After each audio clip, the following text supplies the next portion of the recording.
Introduction. The man who was surrounded by idiots. I was in high school when I first noticed that I got along better with certain people rather than others. It was easy to talk to some of my friends. In any conversation, we always found the right words and everything just flowed smoothly. There were never any conflicts, and we liked one another. With other people, however, everything just went wrong. What I said fell on deaf ears, and I couldn't understand why. Why was speaking to some people so easy, while others were total blockheads? Since I was young, this certainly wasn't something that kept me awake at night. However, I still remember puzzling over why some conversations flowed naturally, while others didn't even start, no matter how I conducted myself. It was just incomprehensible. I began using different methods to test people. I tried to say the same things in similar contexts just to see what reaction I got. Sometimes it actually worked and an interesting discussion developed. On other occasions, nothing happened at all. People just stared at me as if I were from another planet, and sometimes it really felt that way. When we're young, we tend to think of things very simply. Because some people in my circle of friends reacted in a normal way, that meant, of course, that they were automatically the good guys. And so I just assumed there was something wrong with the people who didn't understand me. What other explanation could there possibly be? I was the same all the time. Certain people just had something wrong with them. So I simply began to avoid these weird, difficult people because I didn't understand them. Call it the naivete of youth if you will, but it did give rise to some amusing consequences. In later years, however, all of this changed. Life went on with work, family, and career, and I continued to pigeonhole people into two groups: good and sensible people and all the rest, the people who didn't seem to understand anything at all. When I was 25 years old, I met with a man who was self-employed. Now in his 60s, Stirr had founded his own business and built it up for many years. I was given the task of interviewing him just before a new project was to be implemented. We started talking about how things were functioning in his organization. One of the very first comments Stirr made was that he was surrounded by idiots. I remember laughing at the time because I thought it was a joke. But he truly meant what he said. His face turned crimson as he explained to me that the people working in Department A were complete idiots, every single one of them. In Department B you found only fools who understood nothing at all. And he hadn't even come to Department C yet. They were the worst of all. They were so weird that Stirr couldn't fathom how they even made it to work in the mornings. The more I listened to him, the more I realized that there was something very odd about this story. I asked him if he really believed that he was surrounded by idiots. He glared at me and explained that very few of his employees were worth having. Stirr had no issue letting his employees know how he felt. He didn't hesitate in the least to call anyone an idiot in front of the whole company. This meant that his employees learned to avoid him. No one dared to have one-to-one meetings with him. He never got to hear bad news because he would often shoot the messenger. At one of the offices, a warning light had even been mounted at the entrance to the building. Discreetly placed above the reception desk, the light went red when he was there and turned green when he was away. Everyone knew about this.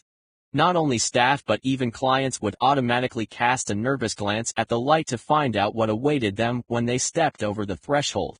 If the light was red, some people would simply turn back at the door, deciding to come back at a more opportune time. As we all know, when you're young you are full of great ideas.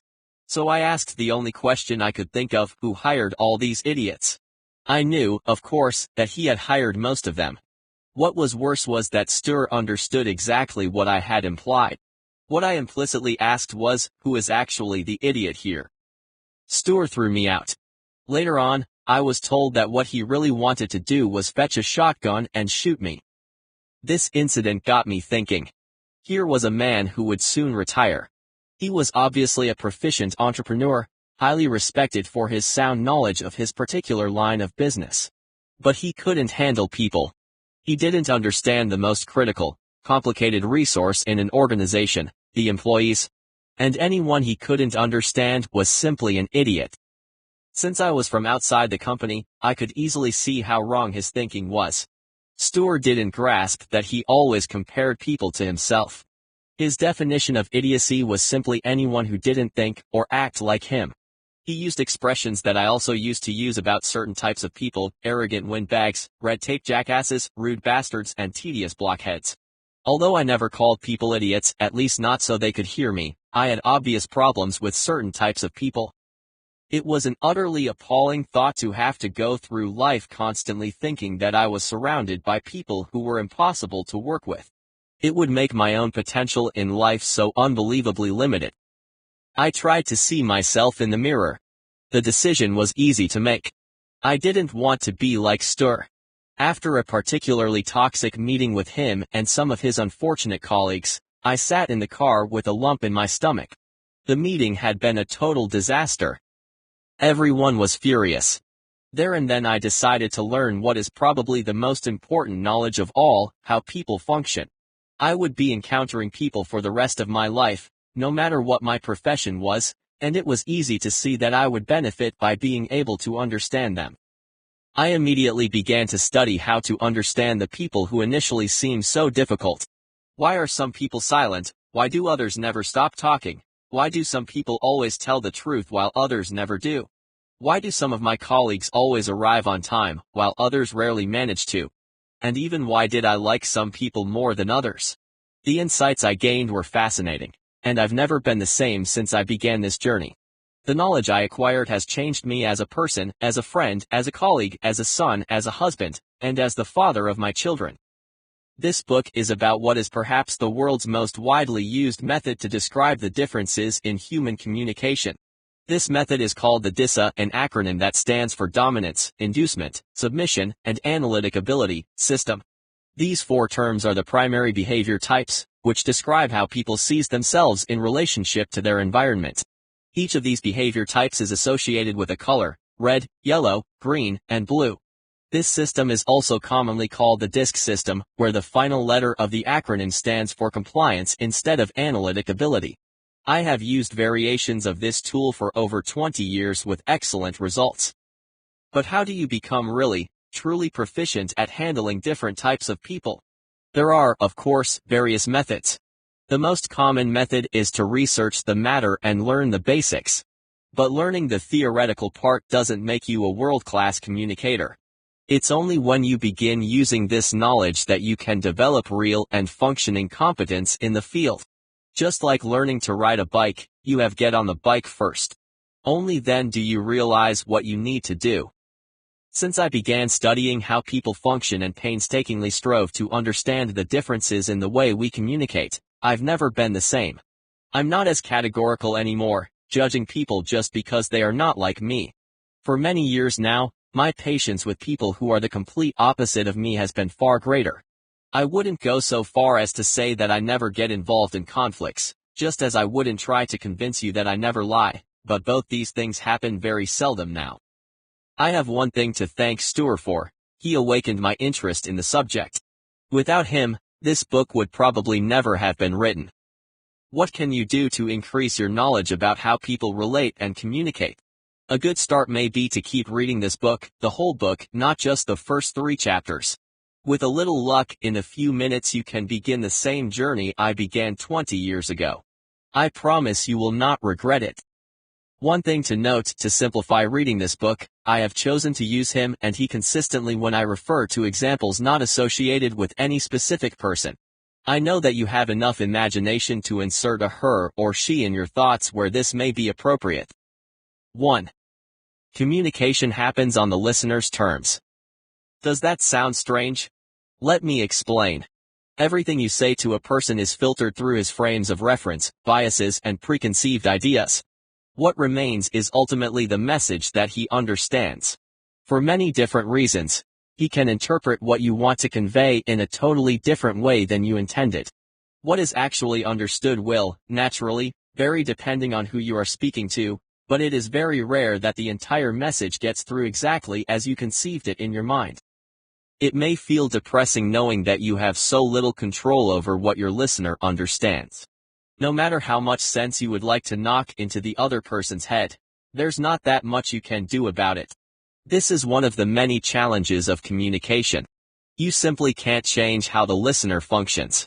However, Most people are aware of and sensitive to how they want to be treated. By adjusting yourself to how other people want to be treated, you become more effective in your communication.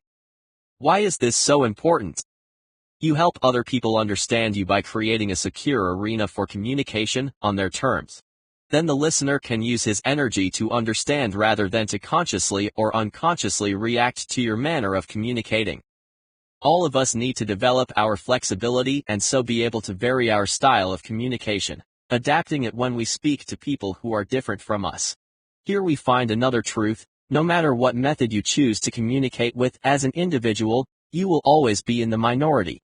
No matter what kind of behavior you have, the majority of people around you will function differently from you.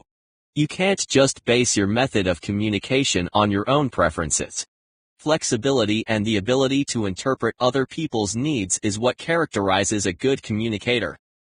Knowing and understanding another person's style of behavior and method of communication will result in more educated guesses about how a person may possibly react in various situations. This understanding will also dramatically increase your ability to get through to the person in question. No system is perfect. Let me be clear about one important point: this book doesn't claim to be totally comprehensive with respect to how we, as people, communicate with each other. No book can do that, because the number of signals we constantly transmit to those around us wouldn't fit into any book. Even if we could include body language, the differences between male and female dialogue, cultural differences, and all the other ways to define variations in communication, we wouldn't be able to write everything down. We could add psychological aspects, graphology, age, and astrology and still not get a 100% complete picture. According to the American Journal of Business Education, July/August 2013, more than 50 million assessments have been made using the DISA tool. And yet even with all this information, communication remains a fascinating and puzzling topic. People are not Excel spreadsheets. We can't calculate everything. We're way too intricate to be described in full. Even the youngest child is far more intricate than anything that could be conveyed in a book. However, we can avoid the most blatant blunders by understanding the basics of human communication. It's been going on for a while. We see what we do, but we do not see why we do what we do. Thus, we assess and appraise each other through what we see that we do. These words come from the psychoanalyst Carl Jung. Different behavior patterns are what creates dynamism in our lives. When I refer to behavior patterns, I don't just mean how a person acts in a single instance, his actions, but rather the whole set of attitudes, beliefs, and approaches that govern how a person acts. We can recognize ourselves in certain behavior patterns, but other forms of behavior we neither recognize nor understand. Besides, each of us acts differently in different situations, which can be a source of either joy or irritation for those around us. The individual actions can, of course, be right or wrong. There is really no pattern of behavior that is right or wrong. There is no such thing as proper behavior or incorrect behavior. You are who you are, and there's no point in wondering why. You're fine no matter how you're wired. No matter how you choose to behave, no matter how you are perceived, you are fine. Within reasonable limits, of course. In a perfect world, it would be easy just to say, I'm a particular kind of person and it's okay because I read it in a book. That's just how I am and this is how I act. Sure, wouldn't it be great not to have to mishandle your own behavior? To always be able to act and behave precisely as you feel at the time. You can do that. You can behave exactly as you wish. All you have to do is find the right situation in which to do so. There are two situations in which you can just be you. The first situation is when you're alone in a room. Then it doesn't matter how you speak or what you do. It doesn't hurt anyone if you scream and swear or if you just want to sit silently and ponder the great mysteries of life or wonder why fashion models always look so mad. In your solitude, you can behave exactly the way you feel. Simple, isn't it? The second situation where you can completely be yourself is when all the other people in the room are exactly like you. What did our mothers teach us? Treat others as you want to be treated. Excellent advice and very well intentioned. And it works, too, as long as everyone is just like you. All you need to do is make a list of all the people you know who believe, think, and act exactly like you in all situations. Now just give them a call and start hanging out. In any other situation, it might be a good idea to understand how you are perceived and to learn how other people function. I don't think I will make headlines by saying that most people you meet aren't like you. Words can have incredible power, but the words we choose and how we use them vary. As you have seen from the title of this book, there are different interpretations of "yes, you got it" words. And when you use the wrong word, well, maybe then you're an idiot. Surrounded by idiots, or not. What does this actually mean? As I was writing, the following analogy hit me: behavior patterns are like a toolbox. All types are needed. Depending on the occasion, a tool can sometimes be right and sometimes be wrong. A 30-pound sledgehammer is great for tearing down walls, but it's hardly the thing if you want to hang a picture in the foyer. Some people are opposed to the idea of sorting people into different behavior types. Maybe you believe that you shouldn't categorize people in that way, that it's wrong to pigeonhole people. However, everyone does it, perhaps in another way than I do in this book, but we all register our differences nonetheless. The fact remains that we are different, and in my opinion, pointing that out can be something positive if you do it in the right way. Improperly used, every tool can be harmful. It's more about the person using it than the tool itself. This book is your introduction to human behavior and dialogue. The rest is up to you. Parts of what you are going to read I have gathered from TTI Success Insights. I would like to take this opportunity to thank Soon Gelberg and Edward Levitt for so generously sharing both their experience and their training materials. No matter how strange it might seem, in theory, every kind of behavior is normal. Normal behavior is relatively predictable. Every person reacts in a habitual manner in similar situations. But it's impossible to predict every possible reaction before it happens. Is part of a pattern. We often react in consistent patterns. Therefore, we should respect one another's patterns and understand our own. Is changeable. We should learn to listen, act, speak openly, and reflect in order to do what is relevant right now. Everyone can adapt. Can be observed. We should be able to observe and consider most forms of behavior without being amateur psychologists. Everyone can take note of the people around them. Is understandable. We should be able to understand why people feel and do what they do, right now. Everyone can think about why. Is unique. Despite the conditions that we have in common, each person's behavior is unique to him. Succeed in your own conditions. Is excusable. Dismiss personal jealousy and complaints. Learn to have tolerance and patience, both with yourself and with others. 2. Why are we the way we are? Where does our behavior come from? Why are people so different? Search me. Very briefly, it's a combination of heredity and environment. Even before we're born, the foundations for the behavior patterns we will exhibit in adulthood have been laid. The temperament and character traits we have inherited affect our behavior, a process already begun at the genetic stage. Exactly how this works is still a bone of contention among scientists, but all are in agreement that it does come into play.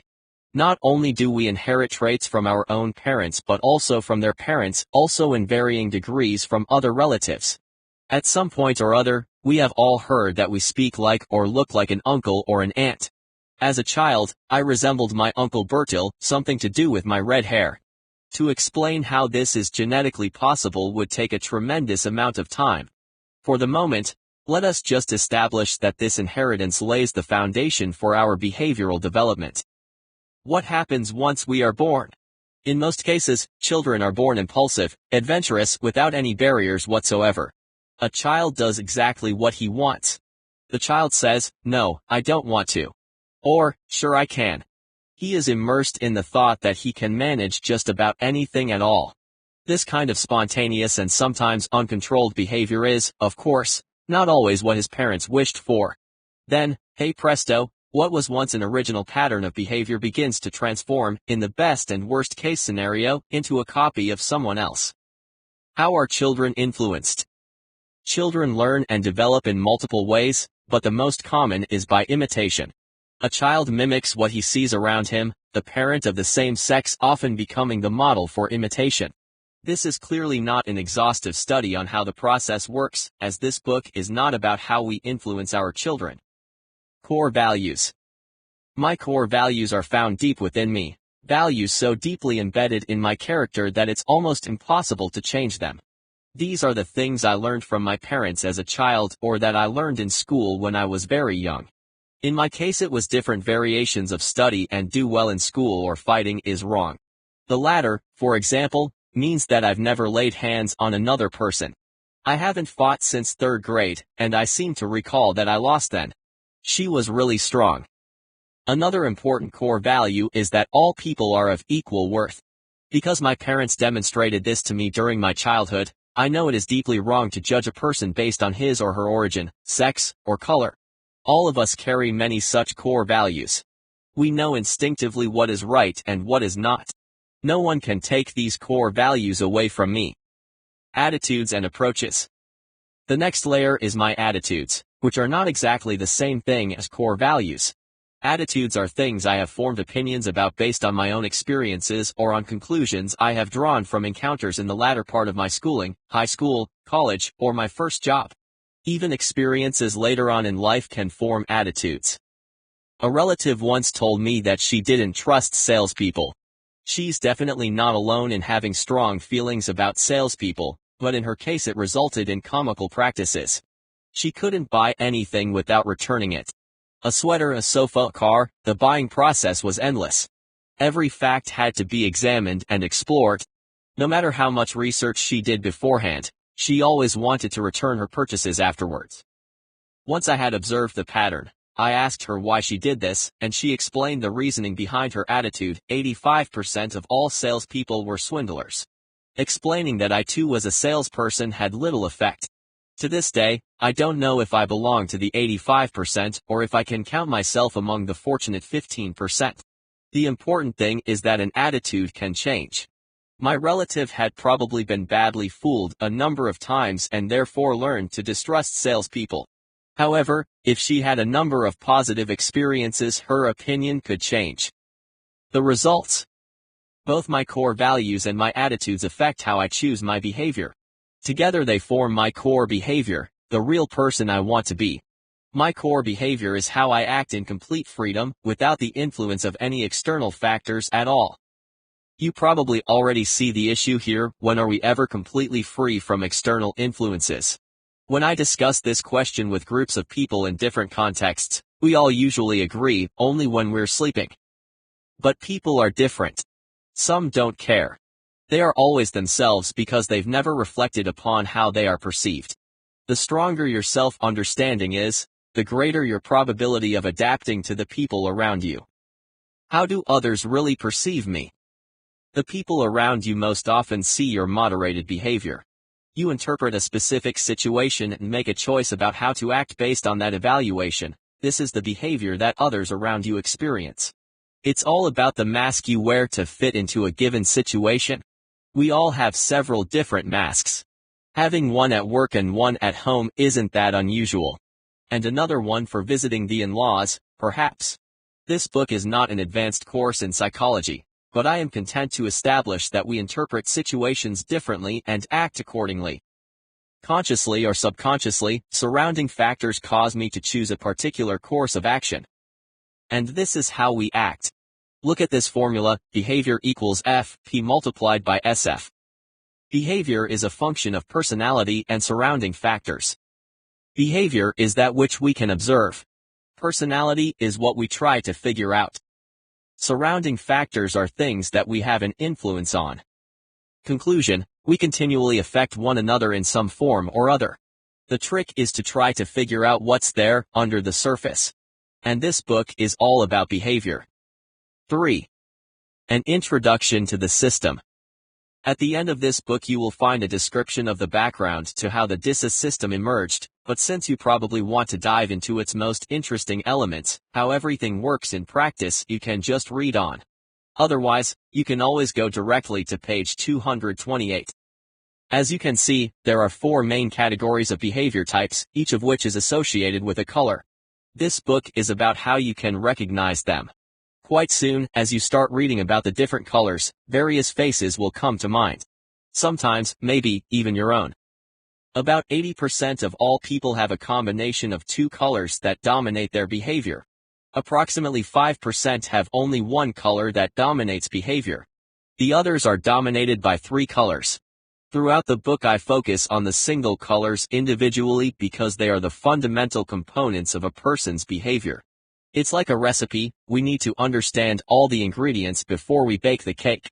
Entirely green behavior, or green in combination with one other color, is the most common. The least common is entirely red behavior, or red behavior in combination with one other color. Many people you meet possess qualities that you sometimes wish you had. You may even feel jealous of these people. They easily master things that you struggle with. Maybe you'd like to be more decisive like reds, or maybe you wish it were easier for you to interact with strangers like yellows. Possibly, you wish that you didn't stress so much, that you could just take it easy like greens do, and perhaps you wish that you could keep your schedule in better order, something that's natural for blues. Naturally, it works the other way as well. You are going to read things that will help you realize that you too boss others around a bit too much, just like reds tend to do. Or that you talk way too much, something that yellows do. It might be that you take things way too easy, not getting involved in anything, the green's weakness. Or you're always suspicious of everything, seeing risks everywhere, just like blues. Here you can learn to see your own pitfalls and how you can take appropriate measures to get around them. No matter what you learn about yourself and others, take notes, underline things, and engage with the material. 4. Red behavior. How to recognize a real alpha and avoid getting in his way. What should we do? We'll do it my way.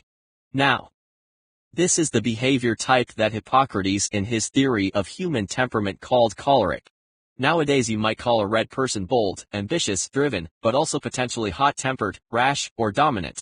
You quickly notice a red person because he doesn't make the slightest effort to conceal who he is. A red person is a dynamic and driven individual. He has goals in life that others may find difficult to even imagine. Since his goals are so highly ambitious, achieving them seems to be impossible.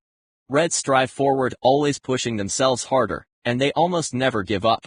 Their belief in their own ability is unsurpassed.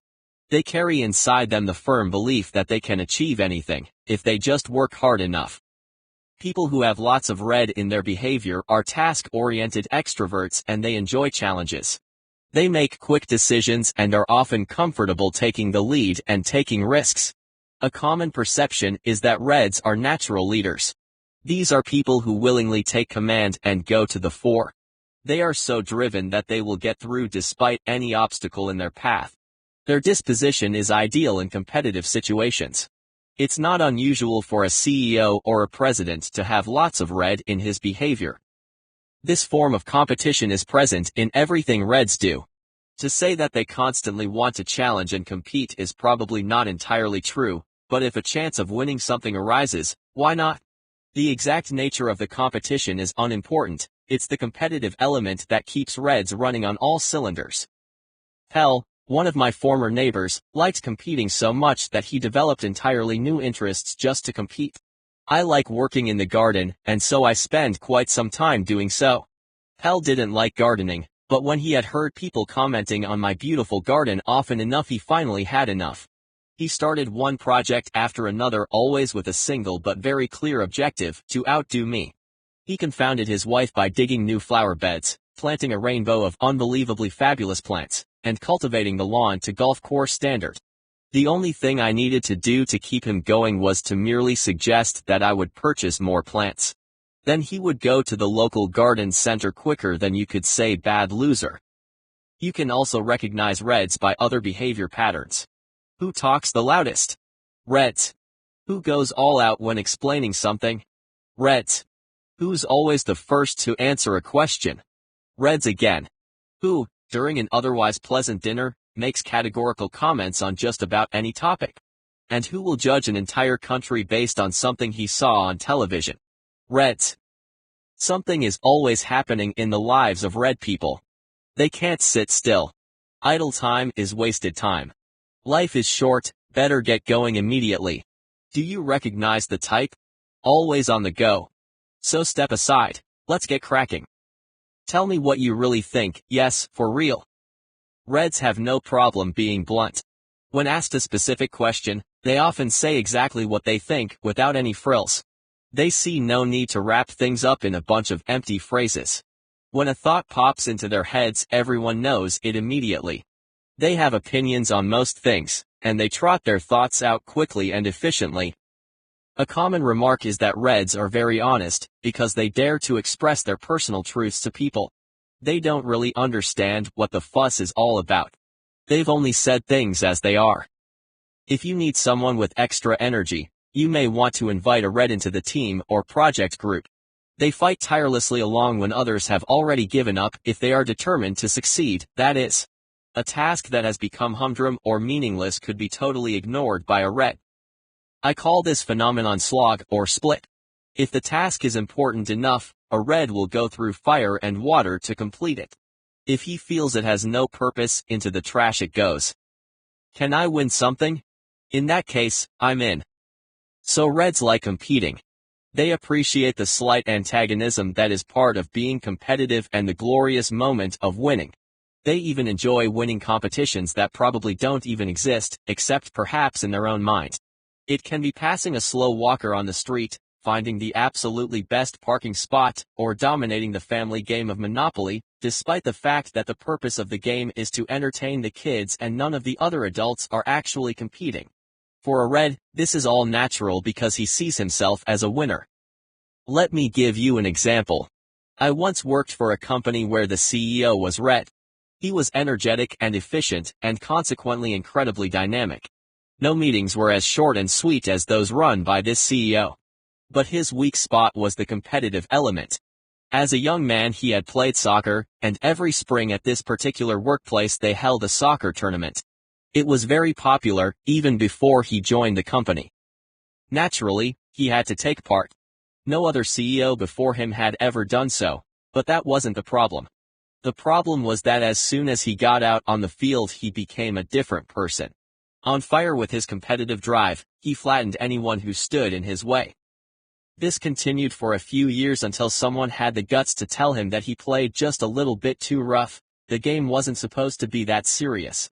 The CEO didn't understand. He grabbed the latest flyer for the game and pointed out that it was called a soccer tournament. Tournaments are competitions, and if you compete you are in it to win. Simple. He competed in traffic, on the soccer field, in business. No area was too insignificant not to become a competition. He even raced to see how quickly he could finish reading a book. What others do for relaxation he transformed into a competition. 100 pages an hour was a reasonable pace.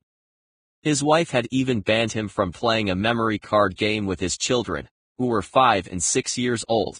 Since they had better memories than he did, they won most of the time, and in his frustration he intimidated them.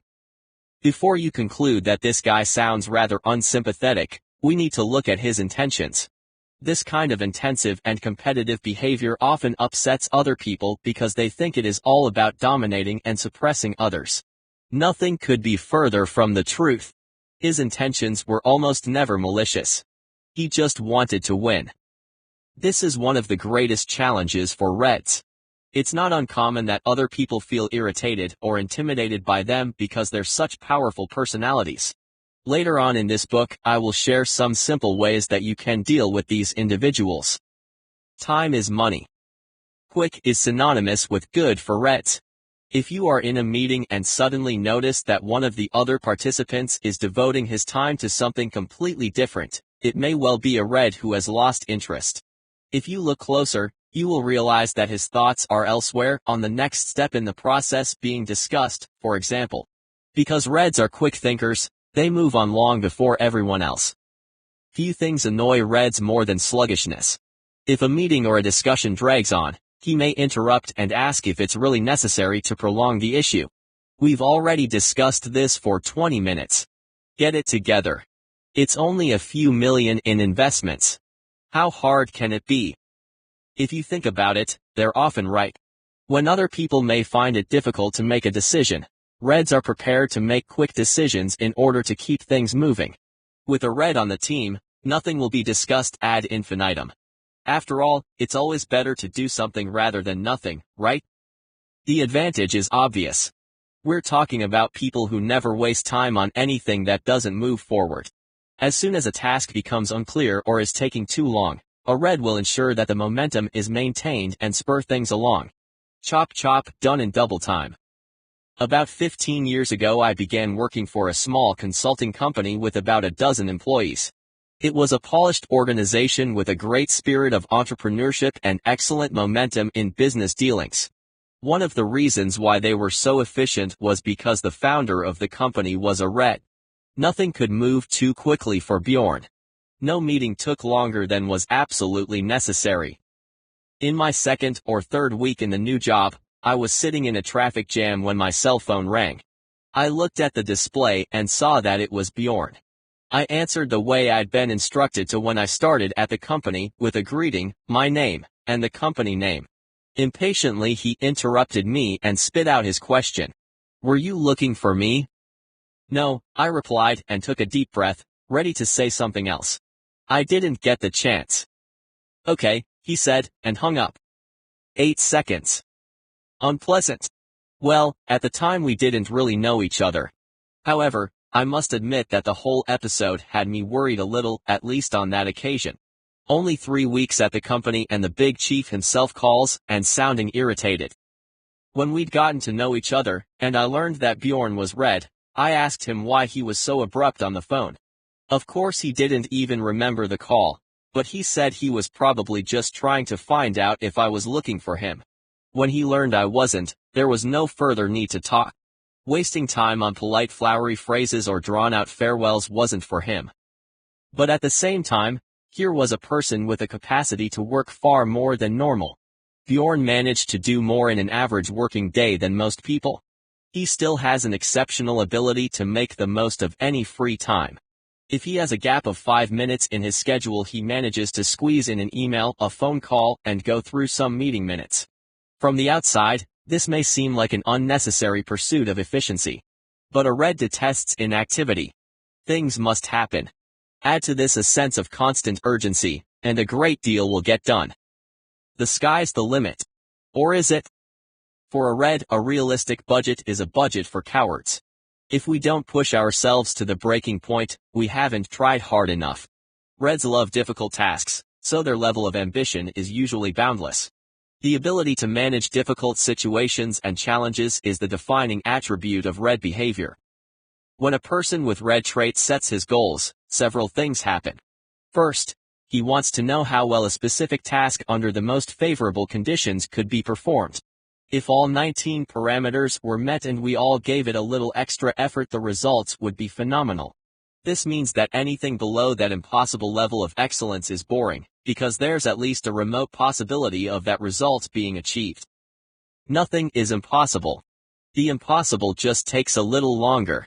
More than likely it was a red who came up with that expression. Naturally, it's also about the type of project. It's not enough just to set an impossible sales budget.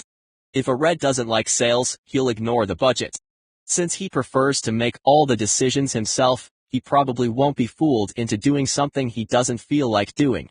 Reds set higher demands on themselves than any of the other colors would. And they are always prepared to work hard. I wouldn't go so far as to say that no other color works as hard as reds do, but I would venture to say that a red would give anyone a run for his money. Ambition, which is intrinsic to reds, shouldn't be confused with a lust for power. Reds have no problem taking positions of power since they are fearless. Expressions like "it's lonely and windy at the top" don't scare them. But for a red, power is not an end in itself. It does, however, come in handy for those who like to make their own decisions and avoid having to wait for others. A red can, in fact, be quite unassuming. It's true that he has a strong ego, but status and prestige don't have the same importance as with other colors. The reason is simple: a red usually doesn't care what others think. He's not here for their sake, he's here for his own. Let me tell you how things really are. A red gives everything he's got. When he has an opinion about something, or if he wants the rest of us to agree with him, he pulls out all the stops. Once, I was in a meeting with a large number of people who didn't know one another that well. It was a gathering of consultants who were meeting to discuss a potential collaboration. It was in the middle of a recession, and we were all concerned about the lack of direction. While we were waiting for the chairperson to arrive, we chatted a little about everything. At one end of the table sat Elizabeth, who had strong opinions about everything. In an unequivocal voice, she suddenly stated that the company was still expected to earn over $50 million a week, despite the recession. About 15 consultants, all highly trained, reflective, and intelligent people, nodded in agreement. Just imagine $50 million per week. While Elizabeth expanded on how the situation ought to be resolved in the consulting world, I began thinking about the figures a little bit. Not knowing where these figures came from, I remained silent. It could be true, it could also be far-fetched. I honestly didn't know. While waiting for the meeting to begin officially, I started calculating how much $50 million per week would be per year. I didn't have enough paper. After the meeting, I got the answer to my speculations. I was in a taxi on my way to my next meeting when the driver turned on the radio. In the news, it was announced that the company in question was expected to earn between $2 and $2.5 million per week. I realized that Elizabeth had gotten the information from the news. I also understood that $2 or $2.5 million per week was far more realistic than the $50 million that she had referred to. But wait a minute. A little reconciliation with reality is needed here. Why didn't anyone react? No one in the room lifted a finger or called her information into question. Why? Because she sounded so convincing. Her facial expression was definite, her countenance was determined, and her voice did not quiver in the least when she presented her figures. That's the way Reds function. When they believe something, they let people know that this is the only truth that exists. Now maybe there are some sticklers for detail who might claim that this is deceptive, since we now know that the company earned $2.5 million a week and not roughly $50 million. But I'm convinced that Elizabeth really believed what she said. She had things turned around, no doubt about that, and she was certainly not interested in details. But my point is that by sounding utterly confident when she declared that the company was earning 6 months' revenue per week, we all fell for it. Or, in the words of a good friend of mine, there are 2 ways to do this, my way and the wrong way. Only dead fish go with the flow. Reds are both groundbreaking and strong-willed. Why not also add results-oriented and decisive when we're at it? For Reds, it's not sufficient to do things like everyone else does. And just because it's tough doesn't mean we should avoid doing it.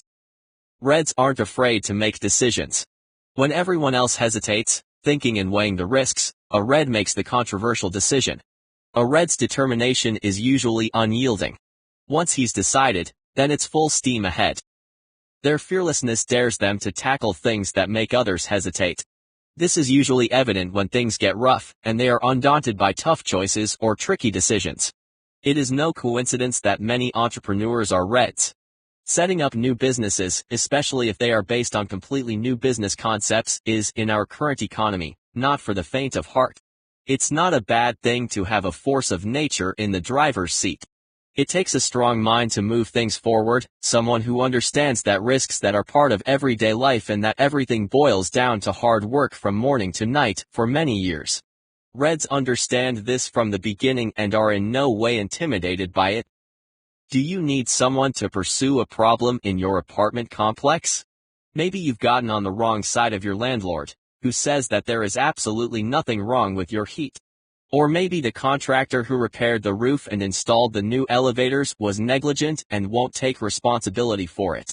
Anytime you try to get things straightened out, you've been brought to standstill by a barricade of unanswered calls and info at addresses.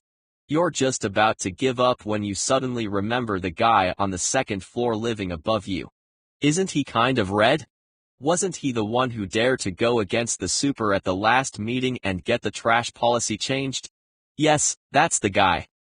Throw the guy from the second floor into the process, and then you'll see things begin to happen. You might have to motivate him a little, explaining that he has a lot to gain from it himself.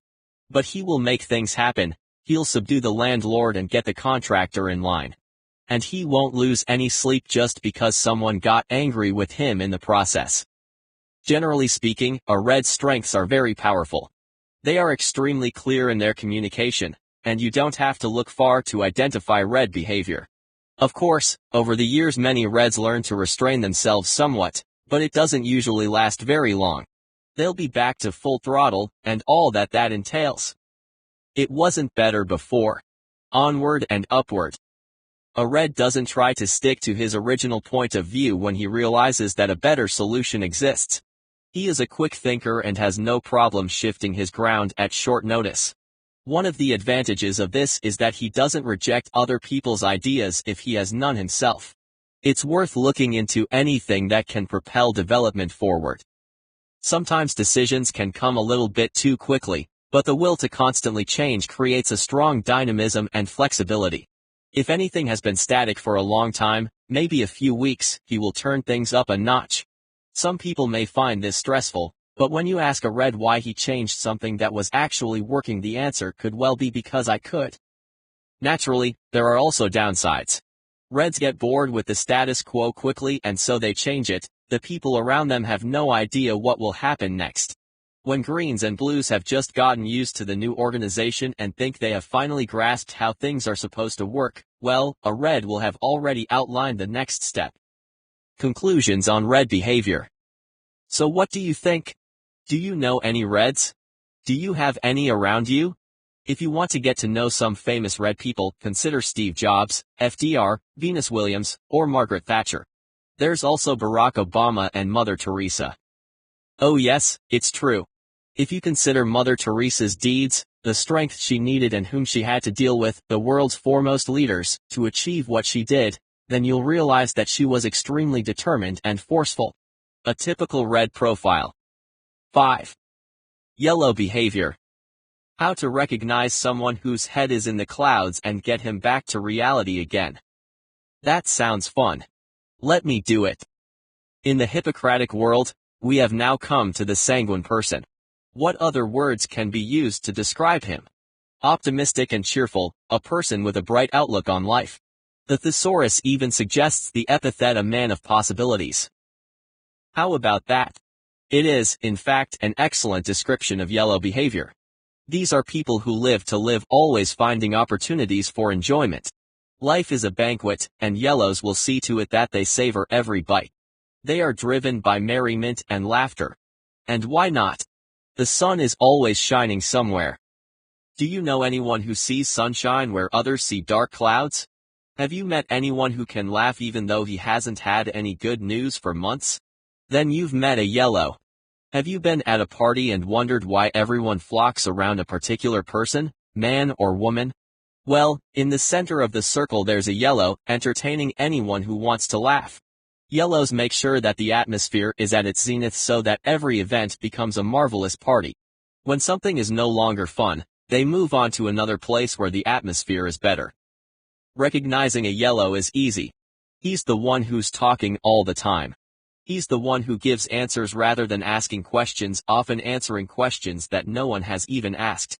He answers a question by telling a story that may or may not have anything to do with the issue. But it really doesn't matter, because he will put you in a cheerful mood. Besides, his unshakably positive attitude also makes it impossible for you to feel upset for long. I would even go so far as to argue that yellows are more popular than other colors. How can I say that? Look for yourself.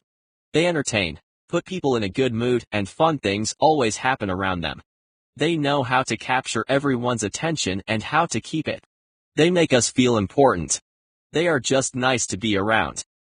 They are also very typically touchy-feely people. Like reds, yellows are very willing to make quick decisions, but they can rarely explain why using rational reasoning. A more likely response would be, it just felt right. And sure, gut feelings shouldn't be underestimated. Studies have shown that gut feelings are right more often than we think. But that's not the kind of gut feeling we're talking about here. Yellows often make decisions that are based on feeling simply because no thought was ever involved. I have a sister who is yellow. Marita is so easygoing in her manner that I have never heard anyone utter a single negative word about her. Never. I may be biased, but I have never met anyone who doesn't immediately like her. She has an entirely unique ability to connect with every person she meets. Marita always has something entertaining to say. However, some of these things are so peculiar that I sometimes have to ask her what she was thinking when she said them. With a burst of laughter, she usually replies, "Thinking. I wasn't." In many ways, it's liberating when I visit her and her husband, Leif. Their almost incomprehensible ability to see bright spots in everything around them is so delightful that it frees my own easygoing disposition. I am never as happy and exhilarated as when I visit them. For years, I wondered why this was and have reached the conclusion that yellow behavior is simply contagious. If I say to my sister, "It looks like it is going to rain," she simply replies, "I can't imagine that." Pointing to the window, I say to her, "But look, it's actually raining.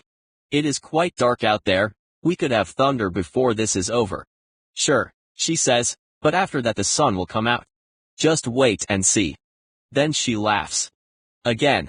While the rain pours outside, she sits on the sofa unabashedly having fun. And I, along with everyone else, laugh along because it's impossible to resist.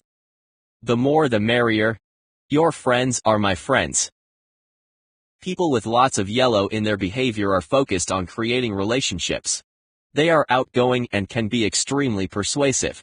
They're enthusiastic, excited, and happy to talk about their feelings for others and, not infrequently, for complete strangers. Yellows can talk to anyone.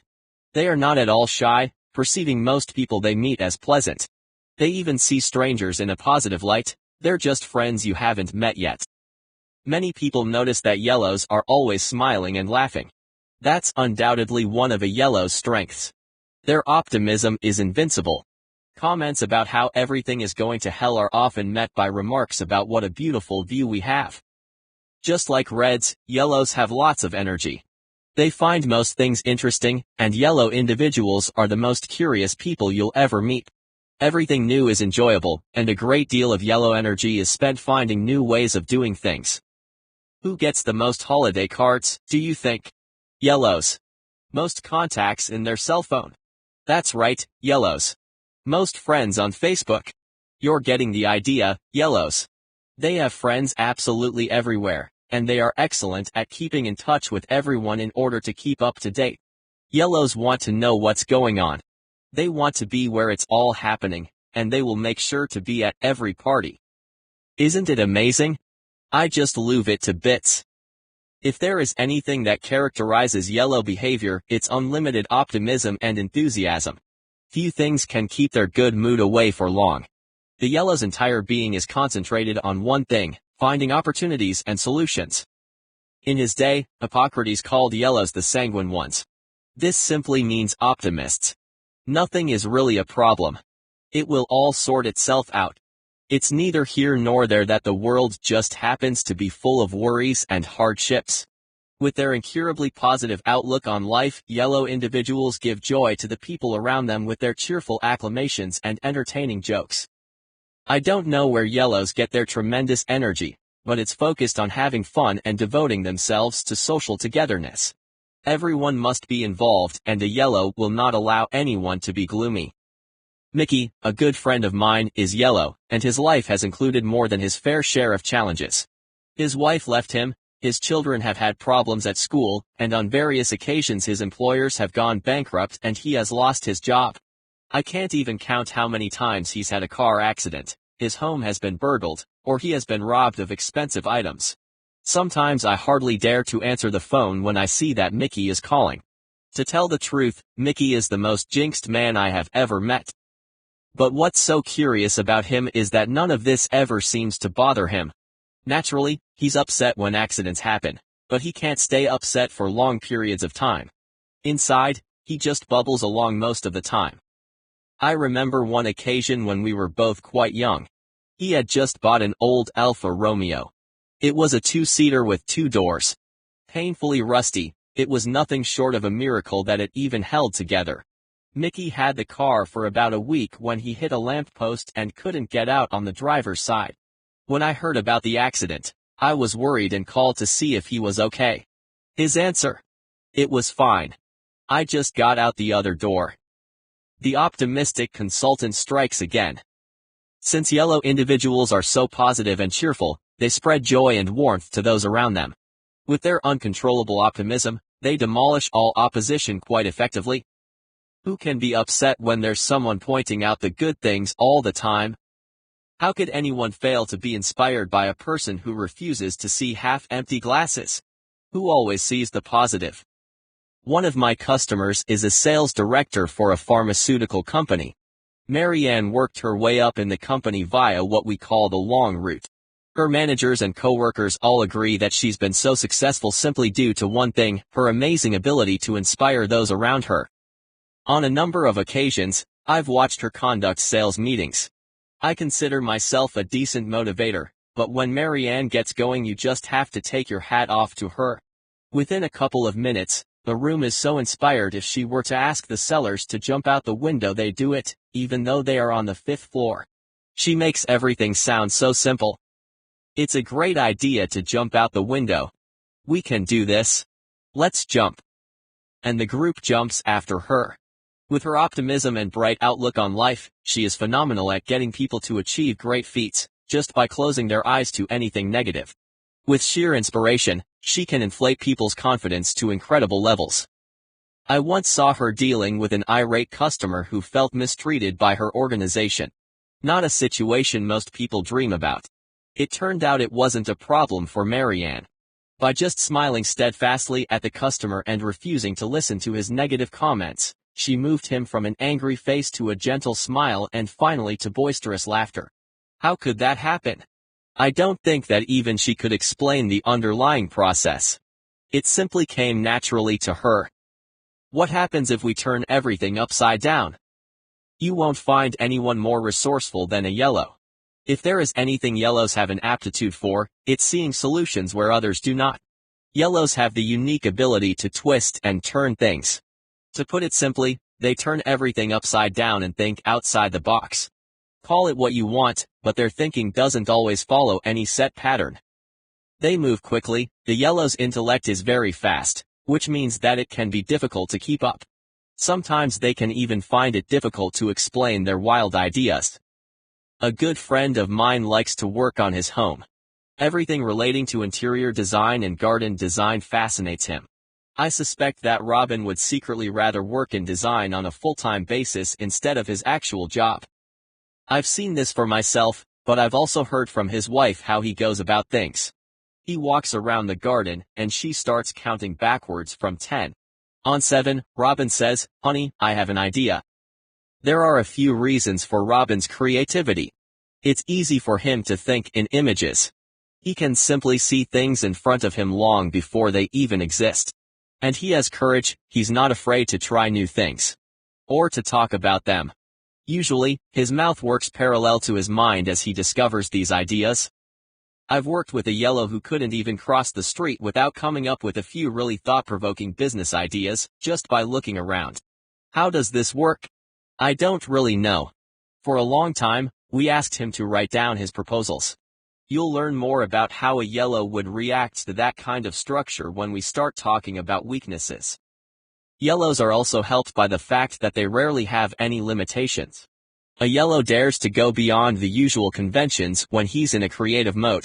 Normally, of course, structure and hierarchy in a business are a kind of limitation, but yellows are rarely concerned about such things. In fact, they often don't seem to know that such limitations are there. Need help with new suggestions or ideas? Hunt out the most yellow person you know. Are you stuck in the same way of thinking? Do you need a new perspective on an old problem? Speak to a yellow. You might not be able to use whatever idea scheme they come up with. In fact, realism isn't a factor for a yellow, but one thing can lead to another and then all of a sudden you have something that works. Selling snow to a penguin. With all their energy and optimism, yellows are very persuasive. It's easy for them to get carried away, seeing opportunities and solutions where others might only see a dead end. It's often said that there is a difference between convincing and persuading, and many yellows cross these boundaries. But what they say sounds so good. With the help of language, they really are masters at winning over people to their side. Regarding language, as I describe in the chapter on body language, page 106, most yellows have a rich and varied way of gesticulating, so that they can convince you not just with their words, but with their entire bodies. But it's not just energy and will. Yellows have a unique way of expressing themselves that sways their listeners. They often use vivid and colorful imagery when they speak, which appeals to all five senses and creates an impression that is felt by the whole body. Without even knowing it, many yellows are skilled rhetoricians. They know instinctively that their ethos, the bearer of the message, is just as important as the message itself. Therefore, they are mindful of getting through to you as an individual, usually by being friendly and shaking your hand, making small personal comments, making you feel important. Many politicians are phenomenal at this. Think of Bill Clinton, for instance. He has the kind of charisma that is naturally present in many yellows, a noticeable interest in another person, the ability to ask exactly the right questions so that others feel that they are important. I know lots of people. All of them, in fact. If yellows aren't allowed to cultivate their relationships, they will slowly wither and die. Okay, this may be somewhat exaggerated, but the very definition of yellow behavior revolves around their ability to build relationships. The yellow traits are inspirational. They inspire those around them, and the best way to achieve this is through building relationships. A yellow knows that by far the most important factor in business, for example, is relationships. If your customer doesn't feel positively about you, it will be difficult to make any headway. Yellows know everyone. They have more acquaintances than everyone else. They like everyone. A yellow doesn't need to know a person very well before calling him his friend. Anyone who doesn't actively dislike them they consider to be a pal. Remember that when reds ask what is going to be done, yellows want to know immediately who will do it. This question is crucial for yellows. If the team or group does not function smoothly, a yellow will not feel well. He needs functioning relationships for him to come into his own. Conclusions on yellow behavior. What do you think? Have you ever met a real yellow? Famous people who exhibit clear yellow traits include Oprah Winfrey, Robin Williams, Ellen DeGeneres, and to take some fictional examples, Pippin from The Lord of the Rings and Han Solo from Star Wars. 6. Green behavior. Why change is so difficult and how to get around it. How are we going to do this? It's not urgent, right? The green person is the most common. You'll meet him virtually everywhere. What's the easiest way to explain who he is? Well, I would like to describe him as being the average of all the other colors.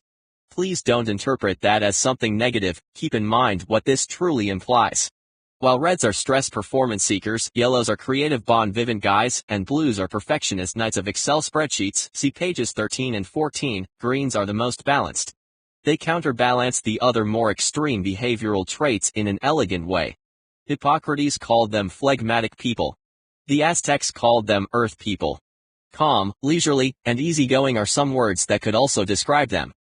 It's just a matter of stating the facts. Not everyone can or should be extreme, otherwise, we would never get anything done. If everyone were a driven leader, there would be no one left to be led. If everyone were an enthusiastic entertainer, there would be no one to amuse. And if everyone were a detail-oriented perfectionist, there wouldn't be anything to keep in order. This means that greens don't stick out in the same way as others do, and they often lend serenity to a situation. Where reds and yellows start off in top gear, greens are significantly calmer. And where blues get caught up in details, greens try to feel their way to what is right. If you have a friend who is green, he'll never forget your birthday. He won't begrudge you your successes, and he won't try to take the spotlight off you by reeling off his own stories. He won't try to outdo you, and he will never pester you with new and drastic demands. Nor will he see you as a competitor if you were ever placed in that situation. He won't take command unless he has been told to do so. And he won't. Just a minute please, you might be thinking. That's just a lot of things he doesn't do. So what does he do? You can't ignore the fact that greens are more passive than others. They're not as driven as reds, not as resourceful as yellows, and not as orderly as blues. This describes most of the population. For this very reason, they are easy to deal with. They let you be yourself. They don't demand much, and they never kick up a fuss unnecessarily. Children with green features are usually described as being little angels. They eat when they're supposed to, they sleep when they're supposed to, they do their homework when they're supposed to. But it's not just that. Greens will not offend people if they can avoid it. They'd rather not offend anyone at all, and they won't talk back if the boss makes a strange decision. At least not to his face, that is. During the coffee break it may be somewhat different, but more on that later. They usually strive to fit in, which makes them more balanced people.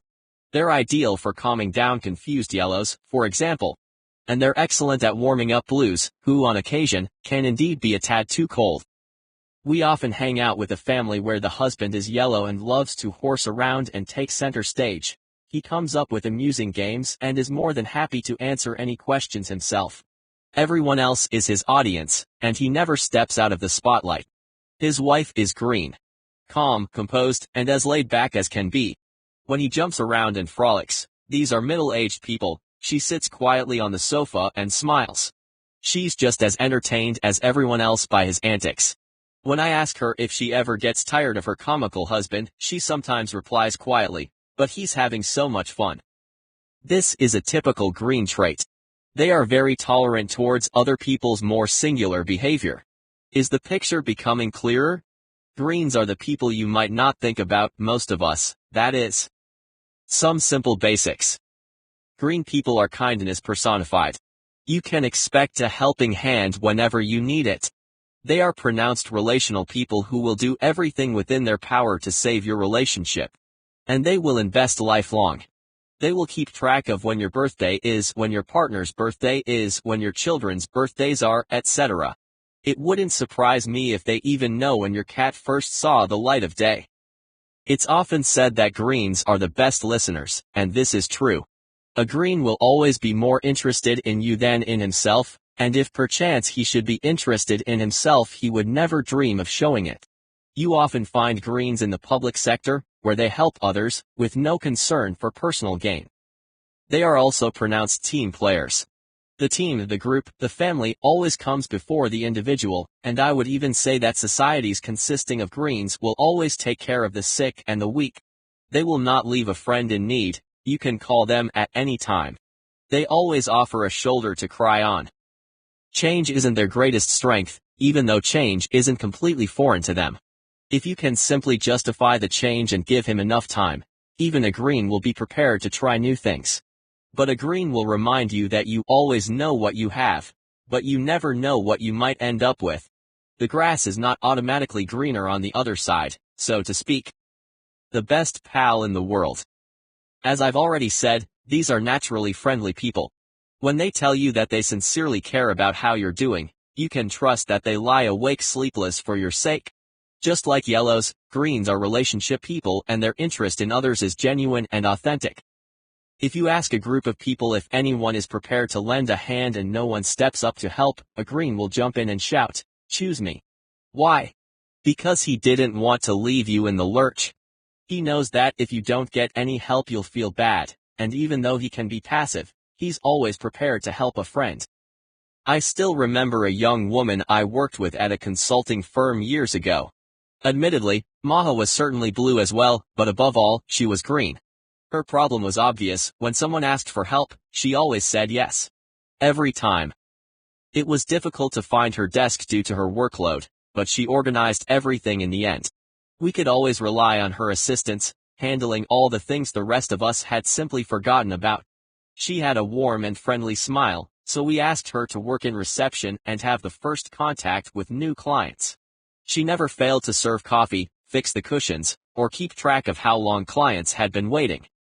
Maha never forgot anyone's birthday or anniversary, or their wives or children's, for that matter. She frequently sent short emails to all of us stressed-out consultants reminding us that we had families who also needed to be looked after. Sure, we could take care of our own lives, but in her kindness and thoughtfulness Maha went out of her way to help. It was natural for her, and whenever we asked her to take it easy and take care of herself for a change, she almost felt offended. She wanted to take care of us, it simply made her feel good. Of course, there were limits, and Maha constantly ran the risk of someone taking advantage of her huge heart. But when properly balanced, this selflessness is a beautiful quality. Greens do this naturally. When having coffee, it's quite normal for you to ask the people with you if they would like a refill. When other colors would likely take their empty cups to the coffee maker, greens would simply fetch the coffee carafe and refill everyone's cup. A green wants to stay on good terms with everyone, so he'll even help people he doesn't really like that much. Otherwise, there might be some kind of hullabaloo. He thinks well of most people and is confident in others' abilities. Sometimes he does this so intensely that it ends badly, but normally that's the fault of the other person, not the green himself. He is so good-hearted that now and then others can take advantage of him. Lass, a good friend of mine, is a truly genuine friend. It makes no difference how much he has to do. If anyone needs a helping hand, Lass is there, ready to support him. Sometimes, in Lass's eagerness to help with other people's work, he even forgets to do his own. On weekends, he drives his own and others' children everywhere they want to go. He helps people move. He lends out his tools without people even needing to ask. He listens if you call and complain about something. This all takes a huge amount of time, but he enjoys it. Once they've said they'll do something, you can rest assured that it will be done. If a green says that he will do something, you can be confident that he'll do it. If it's in his power to deliver, he will. It won't be done in the shortest amount of time possible, but it will show up in your inbox roughly within the expected time frame. Greens don't want to be caught failing to deliver, as this might cause trouble for others. And because they're good team players, they don't want to do anything that can cause problems for the team. Team comes before self, the team being the company, crew, football team, or family. For the green, it's natural to look after everyone else around them. The reason why everyone works so well with greens is a topic for debate.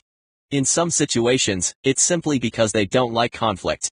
Mostly, however, it's because they're controlled by their desire to make those around them happy and satisfied. If they can please you with a job well done, they'll do it. The desire to please others verges on being a driving force for greens. It comes naturally and requires no effort. And this selflessness is accompanied by an exalted serenity that lowers the stress level of those around them. We don't want any unpleasant surprises. It's good to know what's going to happen. Every time. You can always count on a green person. In some organizations, it's a requirement to have reliable employees. Creativity and ingenuity are not at the top of the wish list. In short, you simply need people who understand the job and get it done without a lot of fuss or drama. Then you hire greens. They constitute the stable core who will do the job well. They don't have problems taking orders, as long as the orders are formulated in an appealing fashion. Greens enjoy stability and a certain predictability in the workplace. Or in the home. Or with the family. Just about everywhere. Whenever trouble is brewing, maybe due to a recession or when new managers take over, we'll see all kinds of interesting behavior in a group. Reds, who never listen to the whole message, just rush off to do what they believe needs to be done. Unless, of course, they're busy yelling at the management because they don't agree with their decisions. Yellows start wild discussions and inform absolutely everyone about their take on what happened. Instead of working, they'll debate the news until it's time to leave the office. Blues will sit at their desks and begin the bureaucratic paperwork, formulating 500,000 questions that no one knows the answers to yet. Greens. They just murmur. If the management has avoided seriously sabotaging their sense of security, they'll trundle on without complaining. There's no point in making a lot of fuss and bother about it. Might as well keep doing what you were before. This, in fact, makes things much easier. We'll get to how we help greens to change direction, but they're great at keeping calm and carrying on.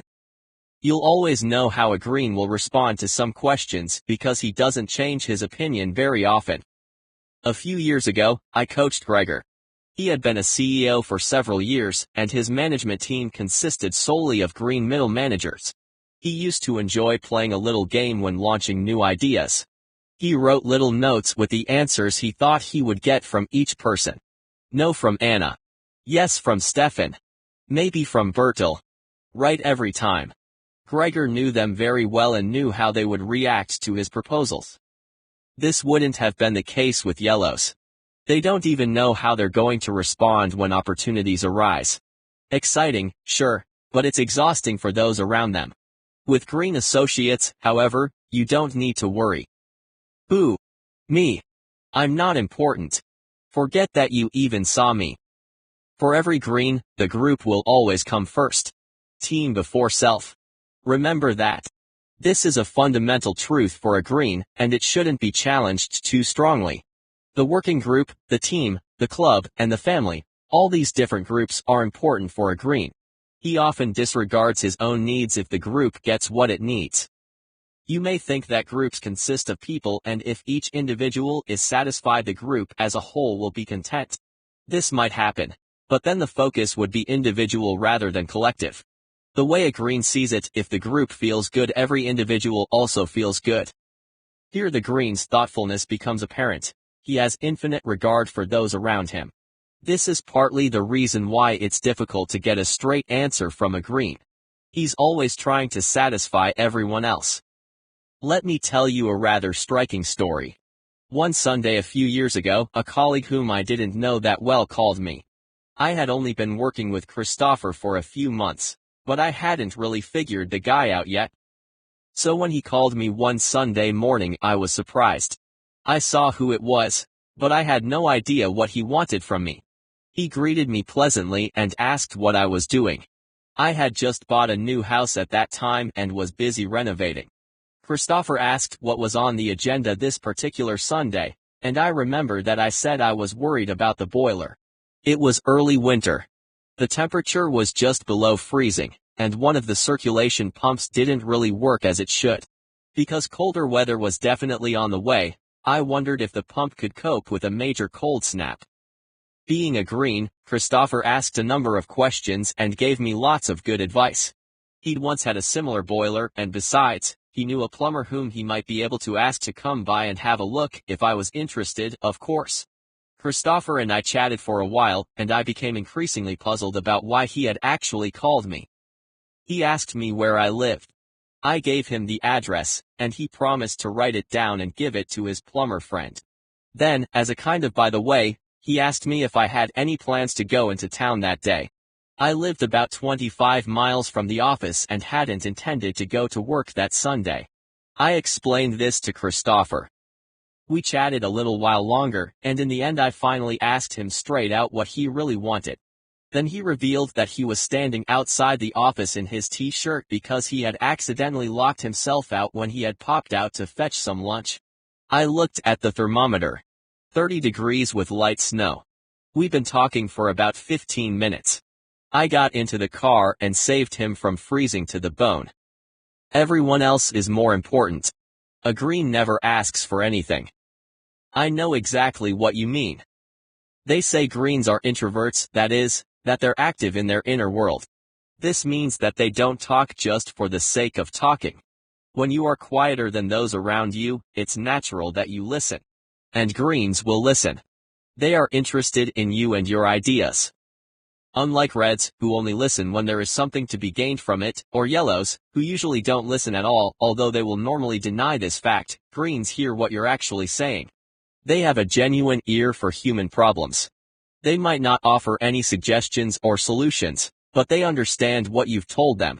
Don't assume that means that they agree with you, but they are good listeners. So far, you have probably tried to puzzle all the pieces together. Where do the different colors fit in? What kind of job would be best for each of them? These are good questions, even if there are no simple answers. One observation that often arises when I work with these issues in different organizations is that reds, and yellows in particular, must be good at retail and selling. This is true for sure. But greens are often overlooked. We always teach salespeople to talk less and listen more, something greens already do quite naturally. Helena was a seller I coached a few years ago. She was green and very gentle in her ways. Most people didn't understand how she survived in that daunting industry. But I have a theory. She once told me about a time when she met a tough chief executive everyone had tremendous respect for. No one in the entire company had managed to sell anything to him, but after a little coaching from me, Helena was determined to have a go. So she arranged a meeting. They ran into each other in the parking lot at the restaurant where they were to meet for lunch. The stern executive cruised into the lot in a vintage car from the late 60s. Beautiful, shiny, and obviously very special. Helena said the only thing she could think of. Wow. Do you like cars? Asked the executive, before they had even greeted each other. Helena nodded. Then he told her about the car, how much he had spent to restore it, the paintwork and alloys, the engine.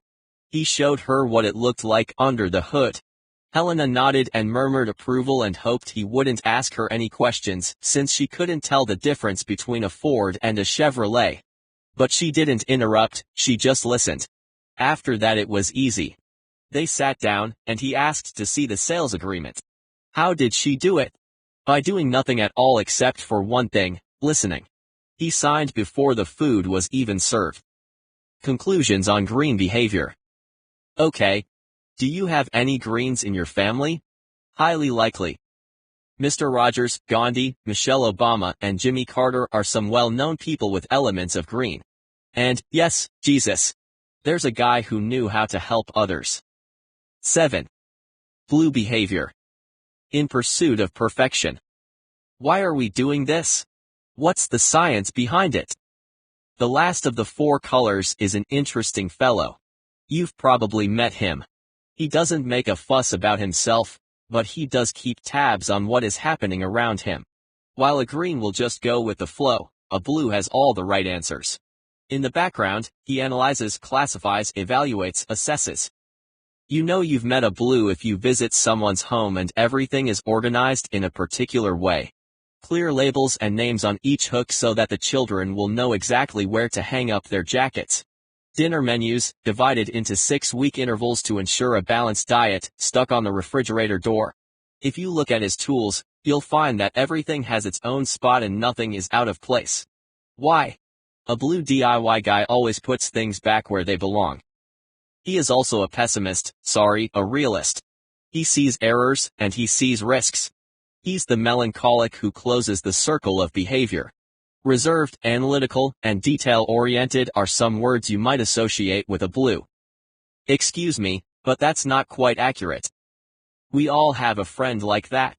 Think about it, you're sitting in a restaurant with your friends. You're discussing cats, football, or space rockets. Someone throws out a random comment. It may be your red friend who claims that the Patriots have been to the Super Bowl 11 times, it can be the yellow who cheerfully claims that as a child he lived in the same block as Will Smith in West Philly.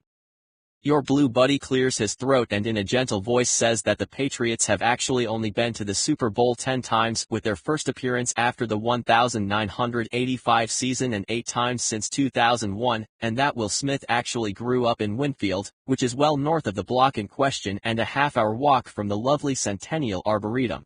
In addition, without blinking an eye, the good friend adds, it's interesting to note that in the Super Bowl pregame coin toss of the past 51 games, the outcome has been tails 27 times and heads 24 times. And based on past statistics, the winner of the coin toss is slightly less likely to win the game overall. You just have to give up, boys. This guy simply knows everything. He doesn't make a big deal about it, but his way of presenting facts makes it difficult for you to call them into question. He knows where he found the info and can go fetch the book to prove it. That's the way it is with blues. They know how things stand before they open their mouth. They've Googled, read the owner's manual, and checked the dictionary, and afterwards they present a report in full. But an important thing to note, if the question doesn't come up, it's unlikely that your blue buddy will say anything on the subject. He has no need to tell everyone about what he knows. Of course, a blue doesn't know everything, no one can. But you can usually bank on the fact that what he says is correct. Did you notice anything about the art above? Of course you did. This time I listed the different characteristics in alphabetical order, something a blue would certainly appreciate. However, I might get in trouble because I don't discuss each and every one of these characteristics individually on the subsequent pages. To all blue individuals who are reading this, who have probably jotted down a little note in the margin to go to my website to look for possible explanations for this blunder, I just want to say that I didn't mean to cause any strife. It's not a big deal, I was just doing my job. How can a know-it-all be unassuming? It's impressively modest to avoid making a fuss, even if you know everything. It's rare that a wholly blue person would feel the need to stand on the rooftops or to toot his own horn in order to make it clear to the world who the real expert is. It's usually sufficient that you, the blue, are clear about who knows best. There are downsides to this modesty. More than once I've stood in the middle of a crowd of people as we all tried to puzzle through a problem together. On one such occasion, a blue came forward after 2 hours and casually pointed out the answer. For him, it was never really a problem at all. He knew a thing or two, but because blues often miss the big picture, they don't always act immediately. I asked him why he didn't say anything 2 hours earlier. And, like a typical blue, he said, "Well, you never asked." It would be easy to feel aggravated by such a comment. But at the same time, I understood him. It's more my problem than his that he wasn't invited to join the discussion. He knew that he knew the answer, and that was good enough. There's also no need to cheer, applaud, or call a blue up to the podium when he's done something tremendous in an amazing way. Sure, it doesn't really do any harm to cheer. He'll just nod, accept the praise and the prize check, and then return to his desk, where he'll continue working on the next project. But he may well wonder what the fuss was really all about. He was only doing his job. Excuse me, but where did you read that? And what edition was it? A blue can rarely get too many facts or have too many pages of fine print. People say that God is in the details, and I can imagine that it was a blue who first said that. No detail is too small to be noticed. Cutting corners is simply not an option for a blue. Hold up, you might say. Not keeping track of every single tiny detail isn't really the same thing as cutting corners. But if you ask a blue, it is. Not having full control is the same thing as not having any control at all. What do we get by cutting corners? How can you possibly justify it? It doesn't work like that. Tell a blue that he can ignore the details of the new contract and skip the last 30 paragraphs. There's nothing important in that bit, and he'll stare at you very attentively and wonder about your mental capabilities. As usual, he won't necessarily say anything. He'll just completely ignore what you said. He would rather burn the midnight oil checking all the facts of the case than miss the slightest detail. A few years ago, I tried to sell a leadership program to the CEO of a company in the packaging industry. He was blue, there was no doubting that. His emails were long-winded and a little dry, and for our first meeting he had set aside 50 minutes. Not an hour, not 3/4 of an hour, but 50 minutes. There was a reason for this. After the meeting he would have lunch, and the dining room was 8 minutes away. Plus a visit to the gents for about 2 minutes. A 50-minute meeting would get him there right in time. The first time we met, he deposited me in a specific chair by a specific corner at the visitor's desk. He didn't ask if I had any difficulty getting there, which I did. The address was totally impossible. He offered neither coffee nor tea. He didn't smile when he greeted me. He examined my business card very carefully. After going through the company's needs, I explained that I would go back to my office to put a quote together. Once back at my desk, I brooded about how I should go about it. Normally, my proposals were 10 to 12 pages long, but I knew that wouldn't be sufficient in this case. Instead, I put my nose to the grindstone and wrote over 35 pages. I mailed a hard copy of the quote to him, since for a blue the written and printed word means much more than the spoken or digital. After a week or so, I followed the whole thing up with a phone call. They were interesting ideas, the CEO said, but he was ready to go further. Could he now get the full quote? What he actually said was, "Is there any more material?" I remember scratching my head. In my opinion, I had described the program rather well in the proposal. Each stage had an agenda, a clear goal, and a defined purpose. I'd given some background information, references, and citations. As a seller, you can't give up, so I was back at it, adding every detail I could think of. The second time, I put together at least 85 pages, each item broken down into 2-hour intervals, even more background, sample exercises, analysis tools, templates, the works. Details on a level that would have made a yellow throw up. Pleased with myself, I sent over the whole caboodle. It took several weeks before I heard from the CEO.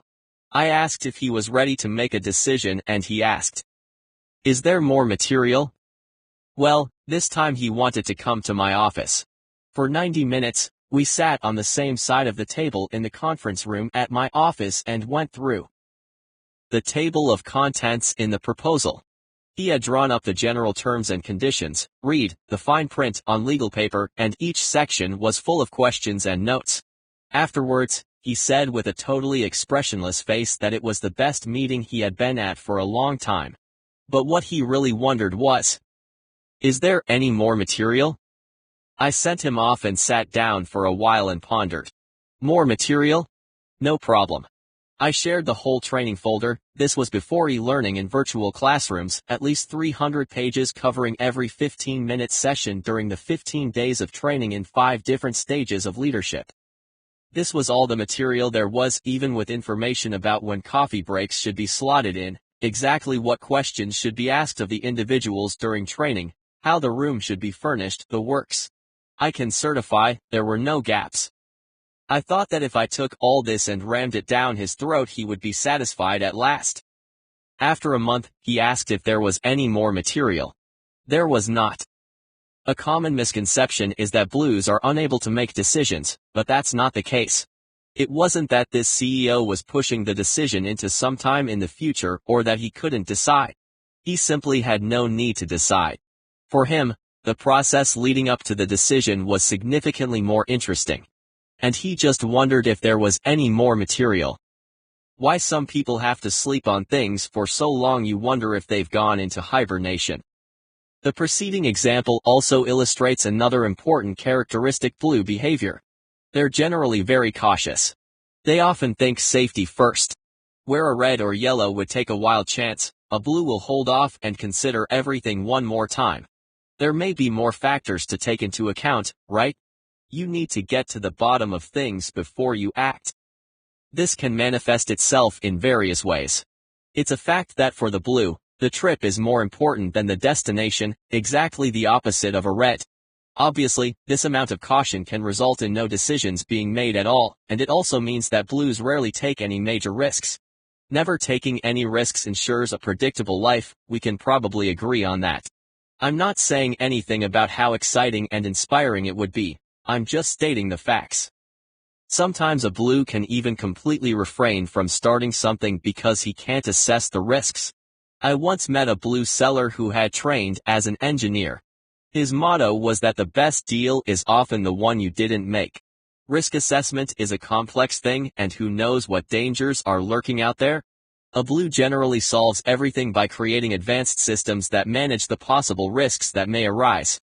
They set 3 alarm clocks. They leave 2 hours early when 1 would be enough. They check and recheck the children's backpacks before school in the morning, even though they packed them the night before and no one has touched the backpacks during the night. They triple check that the keys are in their pocket and, of course, they are. Where else would they be? The benefits of this are evident. Blues won't be taken aback by unexpected events in the same way others would be. And in the long run, they save a lot of time. It doesn't matter if it's easier. It's still not right. Things can't be allowed to go wrong. That's all there is to it. Quality is all that matters. When a blue individual thinks his work runs the risk of being shoddy or low quality, things come to a standstill. Everything must be checked out. Why has the quality declined? Running the risk of generalizing, I would say that a fair number of engineers have distinct blue traits. Accurate, systematic, fact-oriented, and quality-conscious. I can't know for certain, but I would imagine that Toyota, the Japanese car manufacturer, probably has a good proportion of blue engineers among its employees. They have a policy that you must always ask why 5 times to ensure quality and get to the heart of the issue. I would say that this is a typical blue approach in addition to the Japanese mentality, which is very long-term and rather blue in expression. So let's say someone discovers an oil stain on the floor.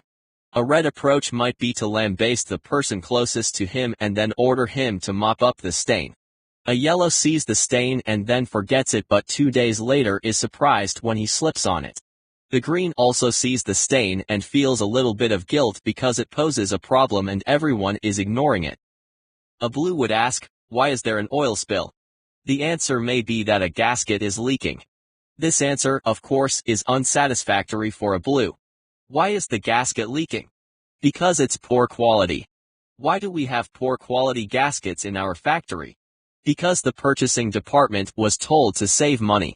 We bought cheap gaskets instead of tight-sealed gaskets. But who asked us to save money and compromise on quality? This is the way he goes on. Maybe the problem will resolve itself.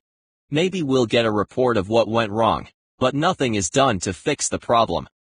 In the end, the blue solution might be to review our purchasing strategies instead of just mopping up the oil on the floor. My point is this: a blue is prepared to dive deep to get everything exactly 100% correct. Blues argue that if they're going to do something, they must do it correctly.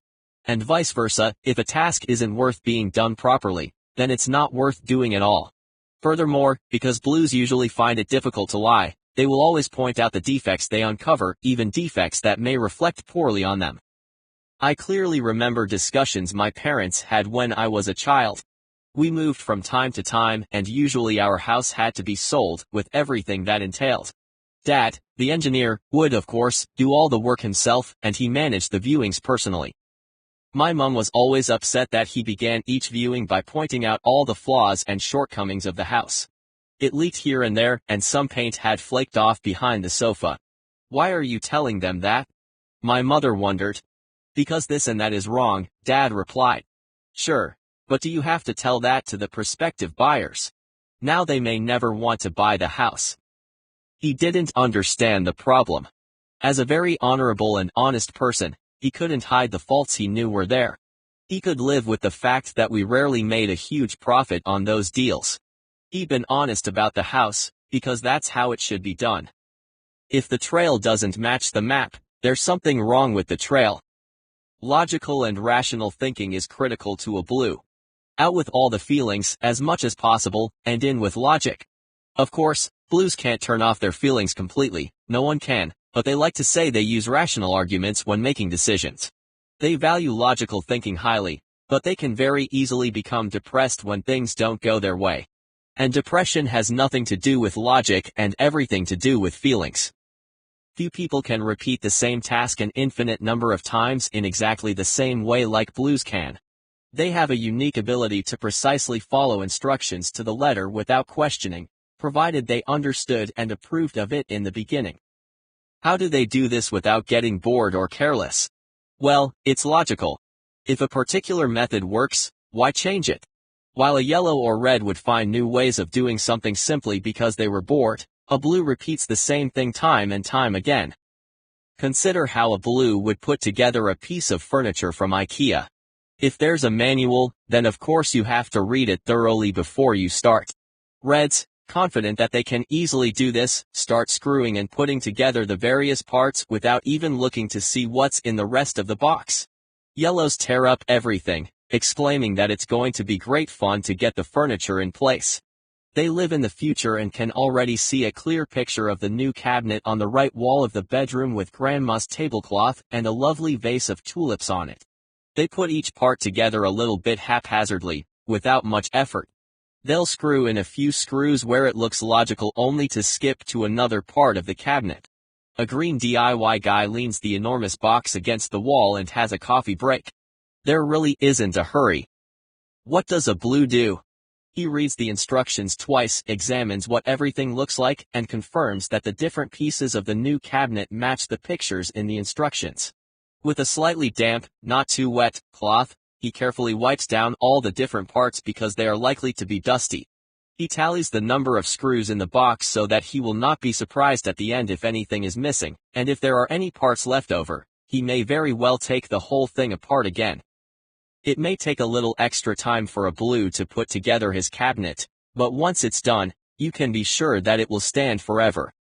The devil is in the details. A few years ago, I wanted to renovate the patio in my yard. Because I like working with my hands, in contrast to just talking each day, I thought I would do the job myself. Or at least part of it.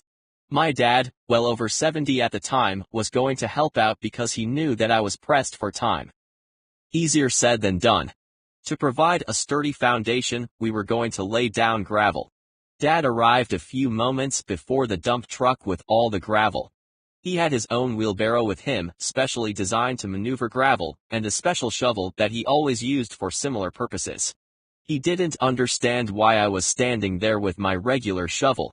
Everyone knew that you had to use special shovels for things like this. The truck came and dropped a hefty pile of gravel in the driveway. I imagined a few days of shoveling before me, and to be honest, it made me feel a little tired. But I was still ready to take on the challenge. My old dad? He picked up a bit of gravel between his fingers, smelled it, felt it, and assessed its quality. After grunting somewhat, which I interpreted as approval, he began to assess the pile itself. He measured the height of the mound with his hand. He paced how large the circumference was. I asked him what he was doing. He didn't answer but mumbled numbers under his breath. 180 high, 5 meters in circumference, gradient. After 30 seconds, he said that there were between 8.75 and 9.25 cubic meters of gravel in the driveway. I confided to him that it was actually 9 cubic meters. Exactly. Dad asked rather skeptically how I knew that. I pointed. It's written on the truck, I said. Dad was mildly impressed. I asked if he wanted to count each piece of gravel individually. He didn't deem that to be necessary. For hours, he walked around the site and packed and pressed, raked the gravel, smoothing everything until he thought that everything was in order. He used a level, plumb line, water, all the means at his disposal, so that nothing would go wrong. The gravel needed to be laid at an incline of exactly 1 centimeter per meter. Why, you ask? It says so in the book. Because he was a construction engineer, he knew the book by heart. 1 centimeter per meter. Exactly. Who knows what terrible consequences could result if you were careless about that? Consider the difference between 1 centimeter and roughly 1 centimeter. The former is precise, the latter is imprecise. Roughly 1 centimeter, it could be up 2 centimeters if things went bad. From a 1 centimeter to a 2 centimeter gradient, that's a difference of no less than 100%, a huge deviation. The funny thing about this story is not really the event itself, but what happened when Dad read about it in the first edition of this book. He argued that that's not how it really happened. He corrected the story on several points and claimed that the truck had held 12 cubic meters, not 9. He also insists that he's not purely blue, and there might just be something in that. He's like that with everything. At home, if there are any technical questions about a television, a car, a microwave oven, or a cell phone, out comes the manual. He always replies, "It says here that." Why do you think they wrote this stuff if it's not meant to be done that way? How do you reply to that? How do you argue with the instruction manual? It's impossible to find arguments that a true blue will accept. My dad will also stop at a red light in the middle of the night, even if he is the only one within a 10-mile radius. Because that's the way you do it. The great value of this approach is obvious. He will never be fooled. He will always get what he paid for. It gives him an inner peace because he knows he has checked everything out very accurately. If you know any blues, I am sure you will agree with me. Under normal circumstances, they're very calm and balanced. Probably because they keep tabs on everything. Silence is golden. Introvert. Enough said. I could stop there. Many blues I've met don't say a single word unnecessarily. That's just the way it is. Does that mean they have nothing to say? Don't they have opinions about things? Not at all, they are just very, very introverted. Blues are the calm, stable individuals the Aztecs equated with the sea, the element of water. Quiet on the outside, but under the surface anything could be happening. Introverted doesn't mean silent, it means active in the inner world. But the effect of this is often quiet. In general, my advice is to listen attentively when blues do actually talk, because they've usually thought through what they say. So why are they so silent? Among other things, it's because they, unlike yellows, don't feel the need to be heard. Sitting in a corner and not being seen or heard makes no difference to them. They are observers, spectators, more than central characters. They can find themselves at the edge of a group where they observe and record everything that is said. And don't forget this, according to a blues values, being silent is something positive. If you have nothing to say, keep quiet. Conclusions on blue behavior. Do you know everything about blues? Have you identified some blues in your life? Bill Gates and Albert Einstein both used their attention to detail and meticulous nature to build their success. We also have Sandra Day O'Connor and Condoleezza Rice. And of course, from the fictional world, Mr. Spock from Star Trek is the perfect blue, all logic, rationality, and intellect, even if a few of the jokes slip past him. 8. No one is completely perfect. Strengths and weaknesses. As the title of this book suggests, there are individuals around us who, under less favorable circumstances, we may find challenging to understand. There are others we don't understand at all, no matter what the situation is. And the most difficult to interact with are those who aren't like us, because they obviously behave incorrectly. The differences begin to become clear. You can see the general differences among the different colors. The illustration on page 63 shows an example of how they differ. Some people are issue-oriented, and others are relation-oriented. While two of them, red and yellow, are quick to act, the greens and blues are reflective. This is often the source of everyday misunderstandings, both large and small. I will come back to this on page 193, but I would like to take this opportunity to provide some nuances to the illustration of the different core behavior patterns that each color represents. I'm not saying that you would call people idiots like Stirr, who opened my eyes at the beginning of this book. However, in all honesty, all of us on occasion have just stood there, unable to comprehend a comment we've heard or watched someone behave in a way that is diametrically opposed to how we would have behaved. And so we believe that they're idiots. This reasoning assumes that I am always right, which of course means that the other person and their form of behavior is automatically wrong. It's a tricky question. A wise person once said that just because you're right, I don't have to be wrong. We also tend to pay special attention to the faults and shortcomings of others. Child psychologists have argued that the things we find most shocking in the behavior of our children are the things we recognize in ourselves, but wish we didn't do. So who decides what kind of behavior is right and wrong? Time for a real cliché. On the one hand, no one is perfect. There you go, a real platitude. But really, there are no perfect human beings, no one is without faults or shortcomings. In my youth, I was constantly looking for a role model who could become my mentor in life, that person, a man or woman, completely free from shortcomings, but I never found one. I still haven't seen any trace of this elusive perfect human. And, of course, that's the way it is. We live with our shortcomings and make the best of things. On the other hand, when we think someone is an idiot, is it really because of their faults and shortcomings, or have we failed to understand them? An attribute that may be useful in some situations is unsuitable in others. It's important to remember that communication usually takes place on the recipient's terms. Whatever people's judgment of me may be, that is the way they perceive me, regardless of what I really meant or intended. As always, it's all about self-awareness. Good qualities can become drawbacks in the wrong circumstances, no matter what the quality is. Quick review of core behavior patterns. Reds are quick and more than happy to take command if needed. They make things happen. However, when they get going, they become control freaks and can be hopeless to deal with. And they repeatedly trample on people's toes. Yellows can be amusing, creative, and elevate the mood regardless of who they're with.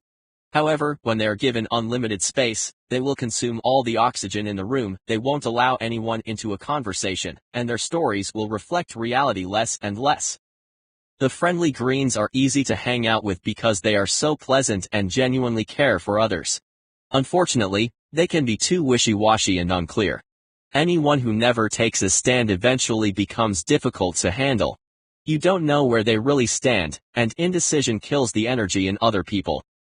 The analytical blues are calm, level-headed, and think before they speak.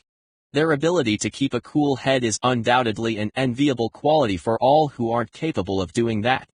However, blues' critical thinking can easily turn to suspicion and questioning those around them. Everything can become suspect and sinister. In the following sections, I deal with how people might perceive the weaknesses of certain behavior patterns. Naturally, this is a sensitive area and can be easily misunderstood.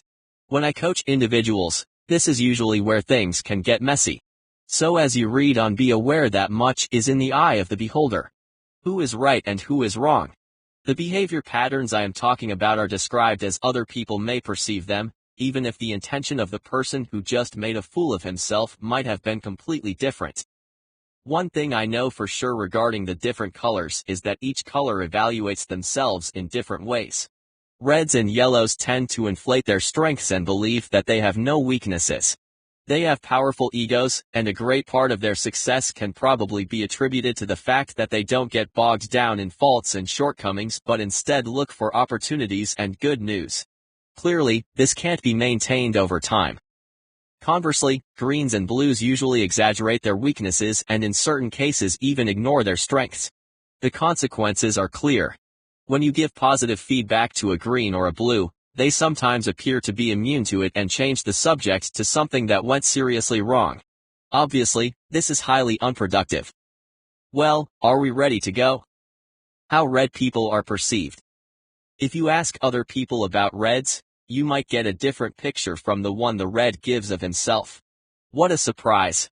My own private research shows that reds are surrounded by more idiots than the rest of us. Many people will agree with what you have read up to now about reds, but I have also heard other comments. Usually, they express this when the red is not in the room because they are afraid of his fiery temper. You've heard him say that he wants to hear the truth. Over the years, he's bellowed into our ears, "Say what you think." But as soon as you do, you find yourself in the middle of a heated discussion with an angry red. This means that what you are going to read now will often be completely new for many reds. Not many of us have ever been able to make these points to a red before. It takes way too much energy.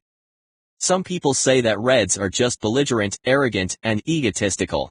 They are perceived as unyielding, impatient, aggressive, and controlling.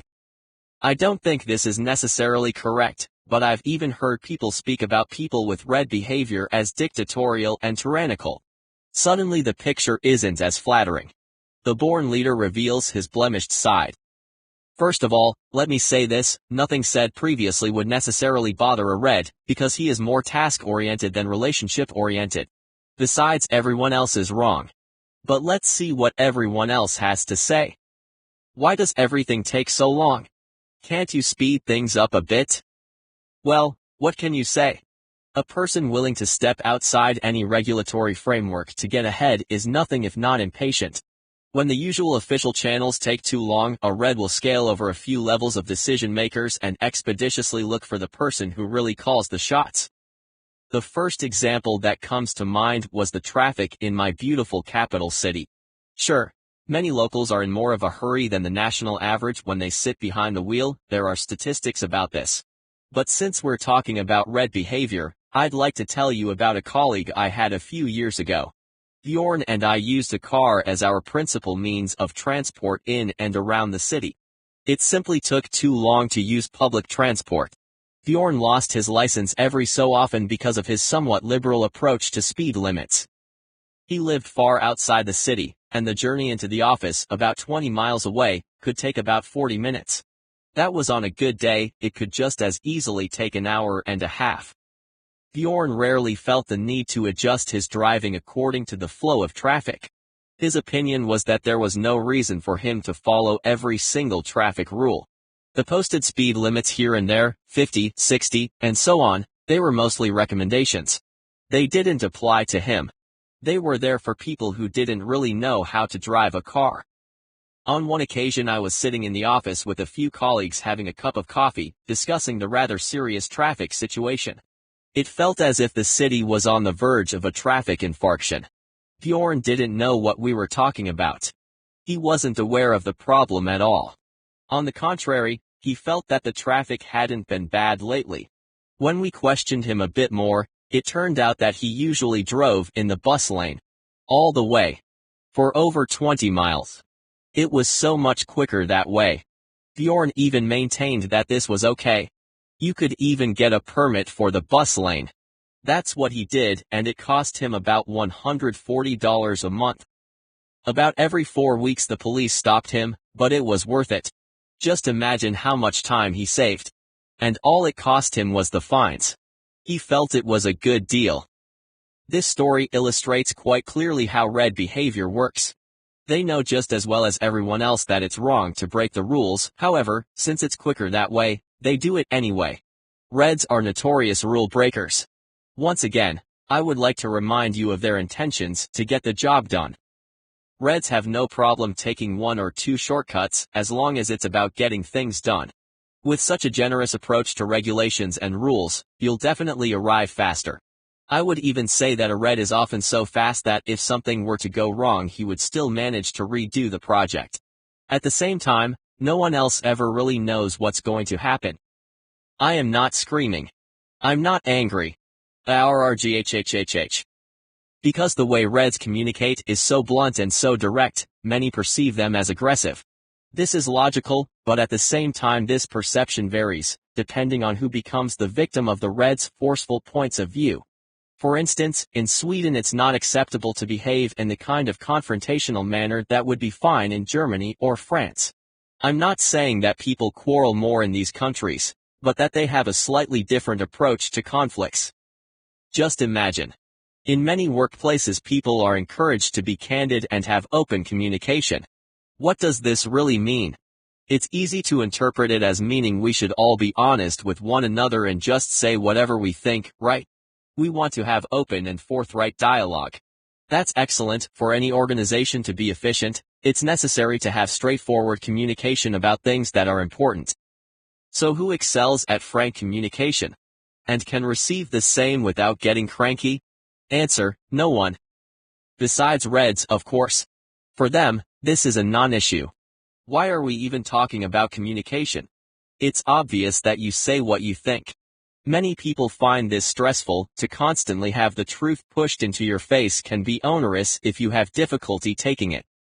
My goal here isn't to define what's right or wrong. I only want to establish that all of us are different. So why do we sometimes perceive Red behavior as threatening and belligerent? Could it be that they don't give up right away? That they like to argue and debate even small matters if they find them important? That they'll raise their voices, glare daggers at people, and pound their fists on the table if it suits them? That sometimes they express themselves rather rudely? Imagine the following scenario. You have a project, something that you've spent a few days on, or maybe even weeks. You begin to doubt yourself. Have you succeeded at your work? Is it as good as you wanted it to be? Would you dare show it to the client as it is now, or should you ask for some feedback from someone who you know will give you an honest answer? Just then a Red comes sauntering by, and you take a chance. You are fully aware that this colleague, spouse, friend, cousin, neighbor will be honest. You ask for a frank opinion. With a degree of pride in your voice, you show him what you've accomplished, and you go through your process step by step. Without you noticing, the Red becomes impatient because he's already decided what his opinion is and he's getting tired of you doing all the talking for so long. With a wave of his hand that effectively silences you, the Red says, "It doesn't look that good. I don't really like what you've done here. In fact, it looks pretty rough. I'm amazed that you didn't do better than this. I think you have to redo the whole thing from start to finish." Then he leaves without thinking any more about it. You're left there feeling forlorn and crushed, regardless of what color you are. Exaggerate it. Can this happen in real life? At this stage, if you believe that such nasty people don't really exist, then you've never met a genuine Red. Or the Reds you have met have essentially learned how to be dishonest. Think about it. What's the purpose of cutting a person down to size so completely? What were the Reds' intentions? It was to do exactly what you asked. You wanted an honest opinion. Say exactly what you think, you said.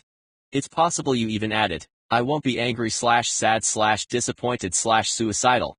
Be prepared, says the Red, because here it comes. By asking for an honest opinion, you released a flood of brutal candor.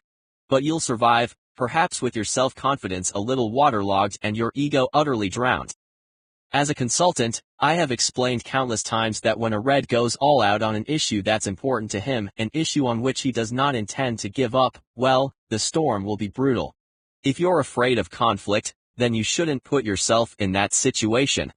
A Red has no problem with conflict. Reds don't consciously create conflict, but a refreshing quarrel every now and then can be a good thing, don't you think? It's just another way to communicate. A little tip: the worst thing you can do once you get into a conflict with a red is back off. That tactic can cause you serious problems. More on that later. What are you doing over there? I can see what you're not doing. What's behind the need to control?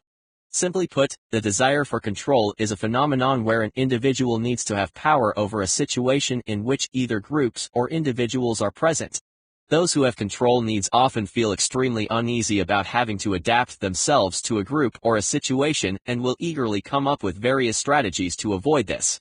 A common form of behavior is to talk constantly, interrupting and ignoring others in order to maintain control over the conversation. Reds can probably be perceived as extremely overbearing, but it's important to note they are interested in controlling those around them, but not in controlling every specific detail of a situation. Attention to or control over detail isn't something we can accuse Reds of. But it is important for a Red to feel that he can influence what people do and how they intend to act on certain specific issues. At the heart of this need for control is a belief that they know more than anyone else. And because a Red feels he knows best, he will keep tabs on everyone around him to ensure that they all do the right thing. The advantage for a Red is that he gets everything done his way. The disadvantage is obvious: everyone else feels controlled. Some people think it's a good thing when someone else makes the decisions and holds the baton, but others feel limited and just want to escape. Many years ago, I worked for a company in which one of the middle managers was quite Red. She was also a bit blue. See the section on blue behavior.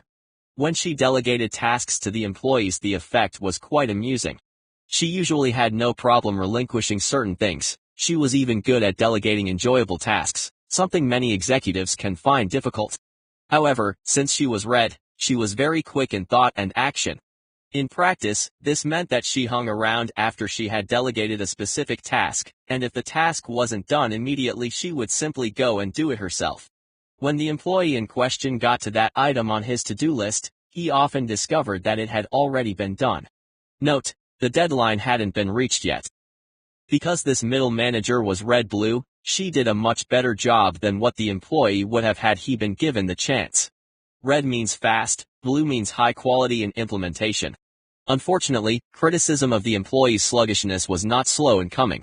As the blue part of this manager was precise with the details and the red part gave criticism very readily, she was perceived as quite rigid. Which brings us on to the next section. I try to care about you, but it would help if you were a little more interesting. Have you ever met a person completely without feelings? No, I thought so. Once again, Reds are not typical relational people.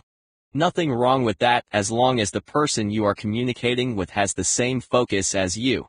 But if a Red speaks to a pronounced relational person, like a yellow or a green, he can be perceived as very cold-hearted or inhuman. Let me illustrate this with an example from my own personal experience.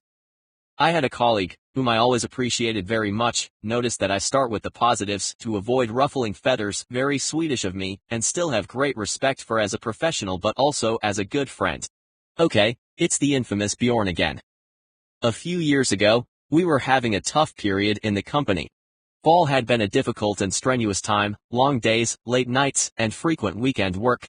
We had worn ourselves out, we had worn one another out, and we had worn out our respective families. We were on our knees. We really deserved a quiet and restful holiday season. For the company holiday party, we went to a Japanese restaurant.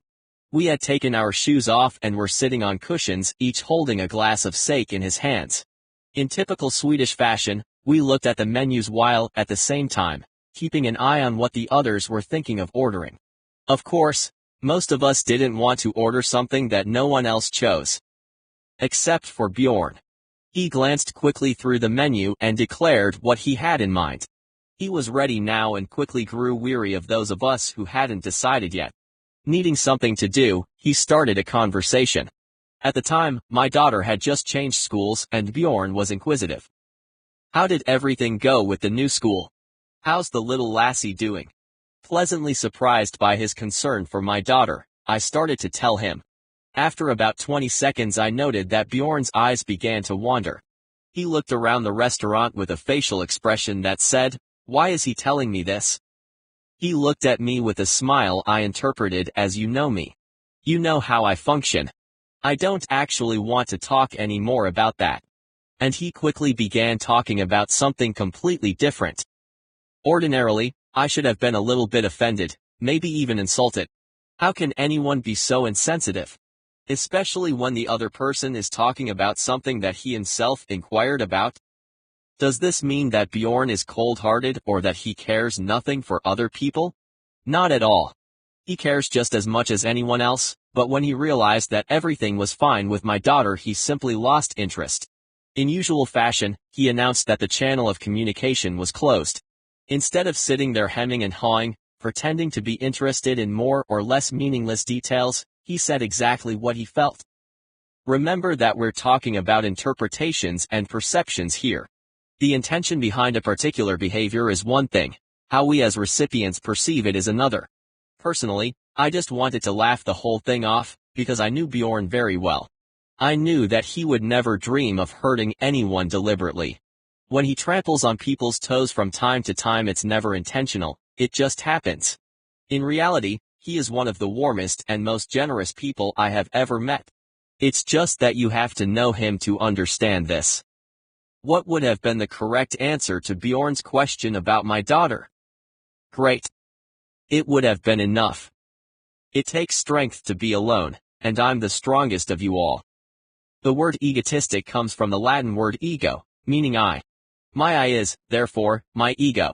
Linguistically, we have consequently chosen to put some kind of equal sign between people with strong egos and being selfish. Naturally, there are many people in our world who are selfish and egotistical. The world is teeming with them.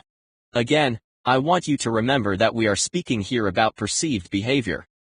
If we look at how a red communicates, we can understand why many perceive him as egotistic. I think we should accept this proposal. I want that assignment. This is what I think about it. I have a good idea. Will we do this my way or the wrong way? Add a sharp eye and distinctive body language, and you will see someone who will take what he wants. He will fight for his interests. He will tell everyone who will listen that he is capable of doing whatever he undertakes. Some people, especially Greens, find that this I form of speaking is unsettling. A red's eye message occupies their minds. They share this trait with yellows, who also have strong egos. But we've learned to take care of one another. We know that being solitary is not the same thing as being strong, that we need one another to survive. Cooperation is the model, and I've preached this for over 2 decades. So we think it's egotistic when reds speak only about themselves. They make sure to help themselves before helping others. They are often willing to trample on someone else if they see an opportunity to advance themselves. They may not do this consciously, but the effect is the same. Reds often come out the winners in discussions. They see this as a natural part of a conversation. They always know best and will assert that everyone else is wrong. It suits their ego to behave this way. The aftermath of this method is that they lose friends, people can dislike them, and they are cut off from information because no one wants them in the group. Once they've noticed this, they may well just decide that all the other people are idiots. A few years ago, I was one of 6 people who was seated at the table having an evening meal. In some anguish, a man, green-blue, told me he was not feeling well. He couldn't live up to the responsibilities his employer laid on his shoulders. He was hard-pressed by his burdensome workload, and he found it difficult to sleep at night. This caused even more stress for him because he knew that if he didn't get a good night's rest, it would be even harder for him to perform at work. His wife, sitting beside him, tried to hide her discomfort. The situation was certainly not comfortable for anyone in the room. Everyone at the table offered encouraging remarks along with cautious questions about how he thought he might be able to reverse the difficult situation. We all expressed our support as far as we could. Except for the red. After 10 minutes, the only red at the table finally had enough and tore into the distraught, stressed-out little devil. The red's analysis was as clear as day. I think you complain too much. You're just earning your salary. I've never been sick, and I think people worry too much. I would never end up in your situation, and I really think you should pull yourself together. What a dinner that was. Let's be honest, Reds are the ones who always believe they are surrounded by idiots. How yellow people are perceived. Funny, entertaining, and almost divinely positive. Absolutely. Again, this is their own interpretation. If you ask other people about yellows, you may well get a somewhat different picture. Many people will agree with what you have read up to now, but you will also hear other comments. It's especially fun to ask the blues. They will say that yellows are selfish, superficial, and overly self-confident. Someone else will say that they talk too much and are bad listeners. Combine that with the observation that they can be distracted and careless. Suddenly the picture is not as flattering. When a yellow hears these comments, one of two things can happen. Either he gets deeply distressed and genuinely hurt, or he sets off a ferocious argument. It depends. What's striking is that, over time, none of this criticism will really torment a yellow very much. On the one hand, he's a bad listener, and on the other hand, he has what some psychologists might call a selective memory. He simply forgets the difficult bits, and with his positive ethos he finds it easy to say to himself that he doesn't have any faults or shortcomings. Let's have a look at what yellows struggle with, even if they don't always know it. Hello, anyone there? Listen to what happened to me. You want to know, right? At the beginning of this chapter, I pointed out that yellows are very good communicators. I would like to repeat that now. Yellows are very good communicators. With an emphasis on very. None of the other colors come close to the yellow's ease in finding words, expressing themselves, and telling a story. It comes so easily, so simply, so effortlessly, that you can't help being impressed. It's common knowledge that most people don't like speaking in front of others. They get heart palpitations and sweaty palms, terrified of making fools of themselves. This is totally alien to yellows. Making fools of themselves isn't part of the deal, and if the improbable were to happen you could always laugh it off with another amusing anecdote. However, it may be too much of a good thing. Regardless of what you are good at, there is a limit, a time to break off. Yellows, especially those without self-awareness, don't have such a limit. It would never even occur to them to wrap up. If they have something to say, out it comes. The fact that no one else thinks it's important is neither here nor there. A yellow behaves exactly like most people. He does what he's good at. And he is good at talking. There are countless examples of yellows who completely dominate a conversation. Then add a hefty dose of poor listening and an interesting, one-sided, communication takes place. Many people become hugely frustrated by this limitless verbosity. It's often perceived as egocentrism. The terms windbag, verbal diarrhea, and motor mouth were more than likely coined with yellows in mind. Countless times I've experienced the following: a group of people are sitting around a boardroom table. The top dog in the room expresses an idea. It can be about anything at all. When the time comes for comments, all the yellows will reinforce the idea by repeating the exact same thing, possibly with their own words. I would like to say to the women reading this that I am aware of the fact that this is more male behavior than female. Why do they do that? Well, first, it's important to signal when you are in agreement, and second, they can say it so much better. A few years ago, I was with a management team studying group dynamics. I had just purchased a cell phone with a stopwatch. Using this, I could time who had spoken in the group and for how long. In the room were the CEO and his 7 closest associates. Peter, the sales manager, was really yellow and he had only had 1 point of the 19 on the agenda. Take a good look at the ratio 1:19. This represents around 5.3% of the agenda. The CEO opened the meeting, but pretty soon a clear pattern emerged. Peter had opinions about every single item on the agenda. I used my stopwatch and was fascinated by what I saw. He spoke 69% of the time. Yes. It's true. 31% went to the other 7, including the CEO himself. If you're yellow, you may have already charged on ahead in this book, because you possibly recognized yourself and thought that this was a very unfair example. Everyone else is wondering how that's even possible. How can one person dominate the conversation so fully? It's possible because yellows have no problems delivering opinions, views, and advice regardless of whether they know anything about the subject or not. A yellow has a generous approach to his own ability. When an idea pops up in his head, he simply opens his mouth. People say that for reds thought and action are the same thing. For yellows, I would suggest the idea that thought and speech are interrelated. What yellows share is often completely unprocessed material that just tumbles out of the big opening on their faces. Sure, it might be well thought out, but it's usually not. What's most deceptive is that, almost without exception, it sounds very good. Yellows know a thing or two about presenting an idea so that it always sounds fantastic. If you're unfamiliar with this particular person, you may very well take everything he says as true, a serious mistake. Very often a yellow is both entertaining and inspiring, and as I said, they can inspire people to new ideas. But should you get into a conversation with a yellow, you need to be observant so that when he catches his breath you can quickly insert a comment. Or simply close the meeting. I know it looks messy, but there's a method to the madness. A yellow would hardly admit that he's careless. But he has no natural way to keep track of things. He finds working in a structured way boring. Then you have to fit the mold and follow the template. If there is anything that yellows avoid, it's feeling controlled by fixed systems. The solution is to keep everything in your head, which doesn't work. It's not possible to remember everything. So inevitably the yellow forgets and those around him think he's careless. Missed appointments, forgotten deadlines, and half-finished projects, all because once his mind has finished the task he doesn't go backwards. He goes forward. Leaps to the next project. Deals with other things. Details.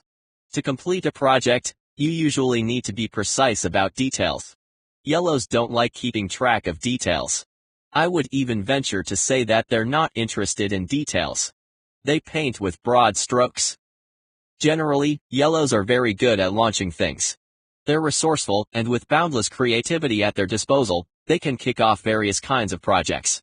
But they're not as good at finishing things. Finishing anything 100% requires an ability to concentrate that a yellow rarely possesses. He gets tired and moves on. And so we think that he's careless. He thinks that his work is good enough. My goodness, why worry about trifles? This turned out quite well, after all. The fact that threads are hanging from the shirt or that the document is full of spelling errors is not as important as thinking up new things. This is repeated in many different spheres. I have a few acquaintances who are hopeless at keeping time. They are always pleased and excited to think things up, but they are optimists when it comes to time. It makes absolutely no difference what time you suggest, they will not be on time. 7 o'clock, 7:30, or 8. It's unimportant. They're late regardless. And when they talk about it, they haggle down their late arrival from 45 minutes to a little over 15 minutes. After a while, they actually believe it themselves. But it doesn't matter, the rest of us wait patiently because their presence will be the highlight of the evening. Look, I can juggle all the balls at the same time. We need to talk a little about yellow's inability to concentrate. He's always prepared for new experiences. This is the downside to the incredible openness yellows have for new things, ideas, and impressions. There are so many new things. And because new is synonymous with good for a yellow, it's best that something new happens all the time. Otherwise, our yellow friend will lose focus. He can't be bothered listening to the whole story, the background, and all the details and facts that may actually be relevant. It's not interesting to him, and he will lose his concentration. What does he do then? Simple. Something else. He throws up another ball to juggle. The problem with all these balls is that he might be able to keep them in the air for a while, but he can't get them down into the right box at the right time. Instead, he leaves the room and the juggled balls tumble down right into someone else's lap. In a meeting, he may very well start playing with his mobile phone or his computer or will start chatting to the person beside him. Softly at first, thinking that no one will notice anything. It's not true, of course, everyone gets quite irritated. But if no one says anything, he'll just continue. Here yellows are like little children. They are good at testing the limits. They continue until someone becomes too angry and puts his foot down. And, of course, then the yellow feels hurt. He just wanted to. The way yellows often quickly get bored can have far greater consequences than a little disruptive behavior during meetings. They're not good at everyday trivial things like administration and follow-ups. As usual, most yellows would contest what I just wrote. In their own eyes, they are the masters even here. But if we consider the ability to follow up, this could be a serious threat to the effective implementation of a project. New project, great. Put together a new and dynamic team full of interesting people, check. Get everything going and develop ideas and concepts, are you kidding? Already done that. Working like crazy in the beginning to really get things sped up? Yup. But then, following up on what is actually happening or not happening in a project is extremely boring. That means looking backwards, that's dull, and it won't happen. A yellow can't keep his concentration long enough to follow through. He would rather persuade himself that it's important to have confidence in people and just trust that the project gets done. A funny example happened once when I coached sales reps at a large commercial TV channel. I sat with a female seller, a clever young woman who made big business deals. We had identified some weaknesses in her behavior profile after she had struggled to convince me that even bad traits could be quite good, and now started to make a plan for how she would proceed in her personal development. It began to fall apart on the first point. When would she begin? She couldn't start that day because it was already past 3 in the afternoon. And tomorrow was full of meetings. It had to be next week. But she was away then. Maybe the week after that, she would check her calendar and see. She had lost the match before she had even begun. Me. Yellows aren't necessarily more selfish than others, but they always seem to be. Why? Mostly because of their dialogue, since they primarily talk about themselves. And when other people are not sufficiently interesting and exciting, a yellow will interrupt and guide the topic towards something far more interesting, not infrequently himself. I remember a seller I encountered during a conference with a pharmaceutical company a few years ago. Gustav exhibited all of the less successful aspects of yellow behavior, and the problem was that he was completely unaware of it. He very rarely spoke about anything but himself and the things he had done, and he behaved as if he were the one who was leading the conference and not me. I have my methods to deal with those boys. But it's amusing to study them for a while before I adjust their behavior with a few choice words during the first break. A few examples. Every time I put a question to the group, Gustav answered. His quick answers would have indicated engagement, if it had not been for the fact that he was often actually spewing nonsense. He simply said the things that popped into his head. He couldn't keep his thoughts in his own head, and everything just tumbled out. When I directed my attention to one of Gustav's colleagues instead of him, he simply leaned into my field of vision and continued talking. When I began directing questions to specific people in the room, simply calling them by name, Gustav answered anyway. Pretty impressive, right? He would speak for a while and then ask Sven, "That's what you were going to say, right, Sven?" Sven just shook his head. He was used to this. Gustav continued like that the whole morning before I could rein in him. He just charged in whenever there was a gap or a few seconds silence. He never allowed anyone to speak, and everything he said was to be taken as gospel truth. He dominated the room without even thinking about the other 19 people. The funny thing was that everyone was aware of what was going on. But no one had the energy to stand up to Gustav. They just stared at me with slight desperation in their eyes, hoping that I had some way of silencing him. During lunch, he proclaimed far and wide, so that everyone heard it, that he thought the conference was going very well. By that point the majority of the group hated the very sound of his voice. They could barely put up with him. To save them from their suffering, I had to have a quick feedback intervention with him during the coffee break, something you'll learn more about when I discuss giving feedback. "You never told me that," I would remember. If a yellow is anything, it's a bad listener. They're really miserable at it, in point of fact. Many yellows I have met say that they are very good listeners, and of course supplied entertaining examples of this undeniable fact, but maybe it could be their memory that was at fault. Basically, they believe that they listen very well, but somewhere along the way to the brain storage shelves whatever they heard simply gets lost. Poof. No, it's not about memory. It's about how a yellow is often uninterested in what others say because he knows he could say it so much better himself. He doesn't stay focused, he begins thinking about other things, begins doing other things. He does not want to listen, he wants to talk. They're also quite childish in that they only like doing things that are enjoyable. If a statement or story, or just a normal conversation is boring, then they close their ears. Of course, there's a remedy: take a course in entertaining rhetoric, then you may be able to keep your yellow friends, partners, or colleagues' attention. If you can present your message in a more amusing way, he'll at least remain seated a bit longer. Rhetoric isn't the art of talking but rather the art of getting others to listen. If you have a good friend whom at this stage you have identified as yellow, you know exactly what I'm talking about. In mid-sentence, he opens his mouth and starts talking about something completely different. Bad memory. No, you are simply being tedious. But truly, add a bad memory into the equation and we really are in trouble. Many truly successful people in society are often better listeners than the general average. They don't willingly talk as much as they listen.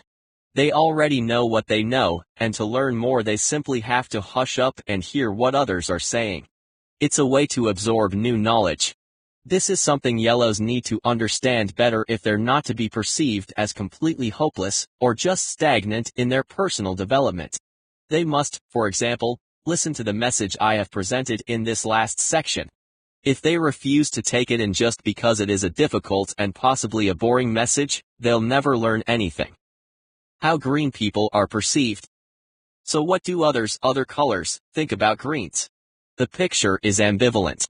Besides the fact that they are considered pleasant, friendly, and caring, there are other opinions. A person who out of fear of conflict says yes but means no, how do you handle him? How do you know what he really thinks? Reds and yellows especially have problems with what I call the silent resistance. Remaining silent rather than speaking out. Certain greens, however, tend to tell the truth behind the back of the person concerned. Therefore, others can perceive a green as dishonest, even though their intention is only to avoid conflict. In general, greens always expect the worst and therefore tend to lie low. Then we have the green's inability to change. When a green understands the need for change but still says no thanks, that leads those closest to him to think that he is afraid of change, stubborn, unconcerned, and indifferent. As usual, we are talking about perceptions. If we ask reds what they think about greens, there will be some heavy opinions. Pig-headedness will never be a virtue. What do you do with a person who never changes his views? Ever? Not even when the facts indicate that it's time to take a different path? How do you handle someone whose resolve to continue on the present course has completely taken over? The difference between greens and blues is that while a blue holds out for more facts about an issue, greens expect everything to simply blow over since they refuse to change their minds. They've made a decision about something and will not concede. Why? Because they don't usually do that. Think about it. It may have taken you your whole life to come to a particular opinion about the dangerous cholesterol in food, about space travel, or about Britney Spears. Suddenly this guy comes along and says that you should exchange your current opinion for his. It's not going to happen. The green is waiting for the right feeling to come over him before he makes any changes. If it doesn't, well, they're often rather patient.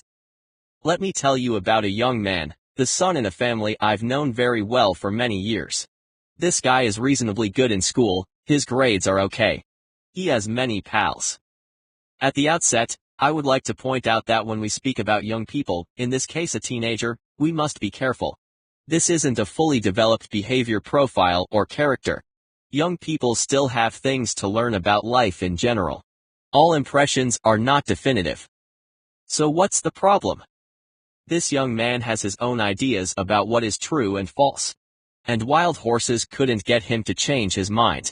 It may be something he heard from a friend or something he saw on television or something he picked up in school. When this knowledge or idea, irrespective of its source, has been established in his consciousness, it can't be dislodged. It makes no difference how often his parents point out the facts or how tough they are when they present the evidence. His point of view is clear. It doesn't even matter if they point out the danger in this or that way of thinking, he persists in his belief. Think about it. You supply all the available facts, and the guy says that he understands. He agrees that it sounds logical. Other people could feasibly do it that way, with good results. But still, he's not prepared to change his point of view. Some people would call this pig-headedness. What's the reason for this? Excellent question. It may be a result of where he first got the information. If a friend says that you can earn just as much money collecting trash as a newly qualified doctor can earn, it doesn't really matter if it's true or not. If the same friend suggests that you can't be arrested for drunk driving if you drive your car after drinking 3 beers, then this becomes the truth even if we, with all the facts at our disposal, know that this is simply not the case. If this guy is told that he'll get a terrific job if he just works a little harder at mathematics, it becomes true. If he got this info from his best mate, it simply has to be true. If a green trusts in a particular individual, that individual's word becomes law. This makes it easy to exploit greens, because they can be a little naive and gullible. And unfortunately, certain people take advantage of this fact. Sometimes this obstinacy becomes a strength, no doubt about that. But when those around them perceive it as pure pigheadedness, it can create problems. Why bother? Nothing is worth caring about. Since greens rarely make the first move and almost always allow others to step up first, you can easily get the impression that a green is not especially interested or engaged. And often that's the case. He is more passive than he is active, and this has an impact on his behavior. Not much is going on there. And what does it really matter? If you stay at home, nothing can really go wrong then, right? What greens fail to see is that most other people want to do things. They assume that everyone thinks as they do and stays on the sofa. They are satisfied with doing nothing. Anything that upsets this standpoint becomes a threat. The result? Even more passivity. On one occasion, I heard a red-yellow boss describe his employees as uninspired and uninterested in their work. It tormented him because no matter how hard he tried to entice and insist, they never left the starting block. He presented numerous ideas, some of which were very interesting, but nothing happened. It can be like that with greens. They recognize a good idea as quickly as anyone else. But, for example, while their red colleagues sprint off with the baton, a green just sits and waits. Often they're waiting for the right feeling to convince them of an idea's merit, and if that doesn't happen, well, they wouldn't do anything anyway, so they get what they want. Why not just wait and see if the urge to act goes away? This particular boss called in his employees and asked them how they viewed the business. He was worried about the evident lack of discernible commitment. A couple of the men, who were lower middle age, said straight out that they couldn't think of anything that was worth getting involved in. The boss became extremely frustrated. He tried everything but got virtually no reaction. This can also happen in a marriage. There are stereotypes for everything. Like that some women might be drawn to the strong, silent type, for example. Nothing wrong with that. But after they're married and she realizes that this is all that he is, strong and silent, she may not be as happy. And when she makes plans and he says he doesn't care, she gets frustrated. And so she makes even bigger plans. And he clutches the armrests on his favorite recliner even harder. This is the paradox. The bigger the plans, the less likely it is that a green will commit. All he wants is peace and quiet. Here's an example. I've been writing fiction for 20 years and really hoped to become a published author one day. Everyone in the family knew this. Not that I made a huge deal out of it, but I didn't hide my ambitions either. One green close to me understood how important it was for me to succeed. I have repeatedly spoken about my dream, explaining how it would make me feel if I succeeded as an author of fiction. Yet this green never asked how my writing was going. Maybe a comment every 5 years that I shouldn't take things so seriously or I will only be disappointed. And when I said things like, "This year it will happen. Now is the time, damn it. I've got to work harder to succeed," the response was, "Wow. That's a lot of work." Lots of work is a green's greatest enemy, just because that's exactly what it is, work. They live in a mindset that everything should be easy. This form of indifference and lack of commitment can kill the enthusiasm of even the most inspired person. I had to learn to rely on others to find the energy to struggle on with my writing.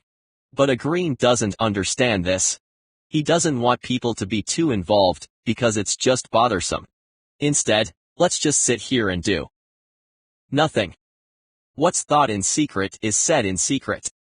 Greens are reluctant to take a position on sensitive issues. They have just as many views and opinions as anyone else, but they don't like shouting them from the rooftops. The reason is simple: it can cause a fuss. The consequence of this tendency is a rather abstruse manner of expressing themselves. Instead of saying, "That's impossible," they may respond with something like, "It appears that there are a few challenges in delivering that." Sure, both statements mean the same thing: we won't manage to do it in time. But by using a less direct means of expression, you take fewer risks. If you take a clear stance on something, then you have to stand up for it. For a green, it's better to be safe than sorry. By expressing himself ambiguously, he avoids taking responsibility for the matter in question. He doesn't have to risk his good name if he's uncertain. If he hasn't taken a position in support of something, he also hasn't taken any position against something. You hear how illogical this sounds, right? But if you're green, you know exactly what I mean. A woman I met once said that she believed what everyone else believed. But are greens perceived as unclear just because they want to save a relationship? No, not at all. Greens just aren't as precise as the other colors. When a red says that he absolutely hates listening to Eminem, a green would say that he remembers better singers. When a blue says that he has lost 5 pounds since last Tuesday morning at 10:03, a green says that he's lost a few pounds lately. This is because greens are not as task-oriented as reds and blues. Greens don't speak about facts in the same way. They would rather speak about relationships and feelings, which makes it more difficult to be precise. How do you measure a feeling? Saying, "I love you exactly 12% more than last month" is just not going to work. I know I should change this immediately, but I'll just think about it for a while. Here we have the most difficult stumbling block. If you want to make changes in a group consisting of many greens, good luck. If it's a major change, you should consider whether it's really worth the effort. If it's urgent, you can forget the whole thing. This is what happens in the mind of a green. I know what I have but not what I'll get. It was better before. I've never done this before. The grass is not always greener on the other side. Sound familiar? Sure, not all changes are for the better, but let's be reasonable. I'm not saying that it's always wrong to express these sentiments, but when changes are really necessary, it can be very dangerous. A classic cliché, a little worn now, I know, is to consider how often you change where you sit at the breakfast table. I used to ask this question in the groups I met. Many smiled and said that they sat where they usually sit because it just happened. Sure, I do the same thing sometimes. But if someone were to point out that I was stuck in a rigid habit, or bad habit, I would do something about it. A green, however, doesn't correct himself. When you look at a green's reaction to the question, you'll understand that we're faced with a problem.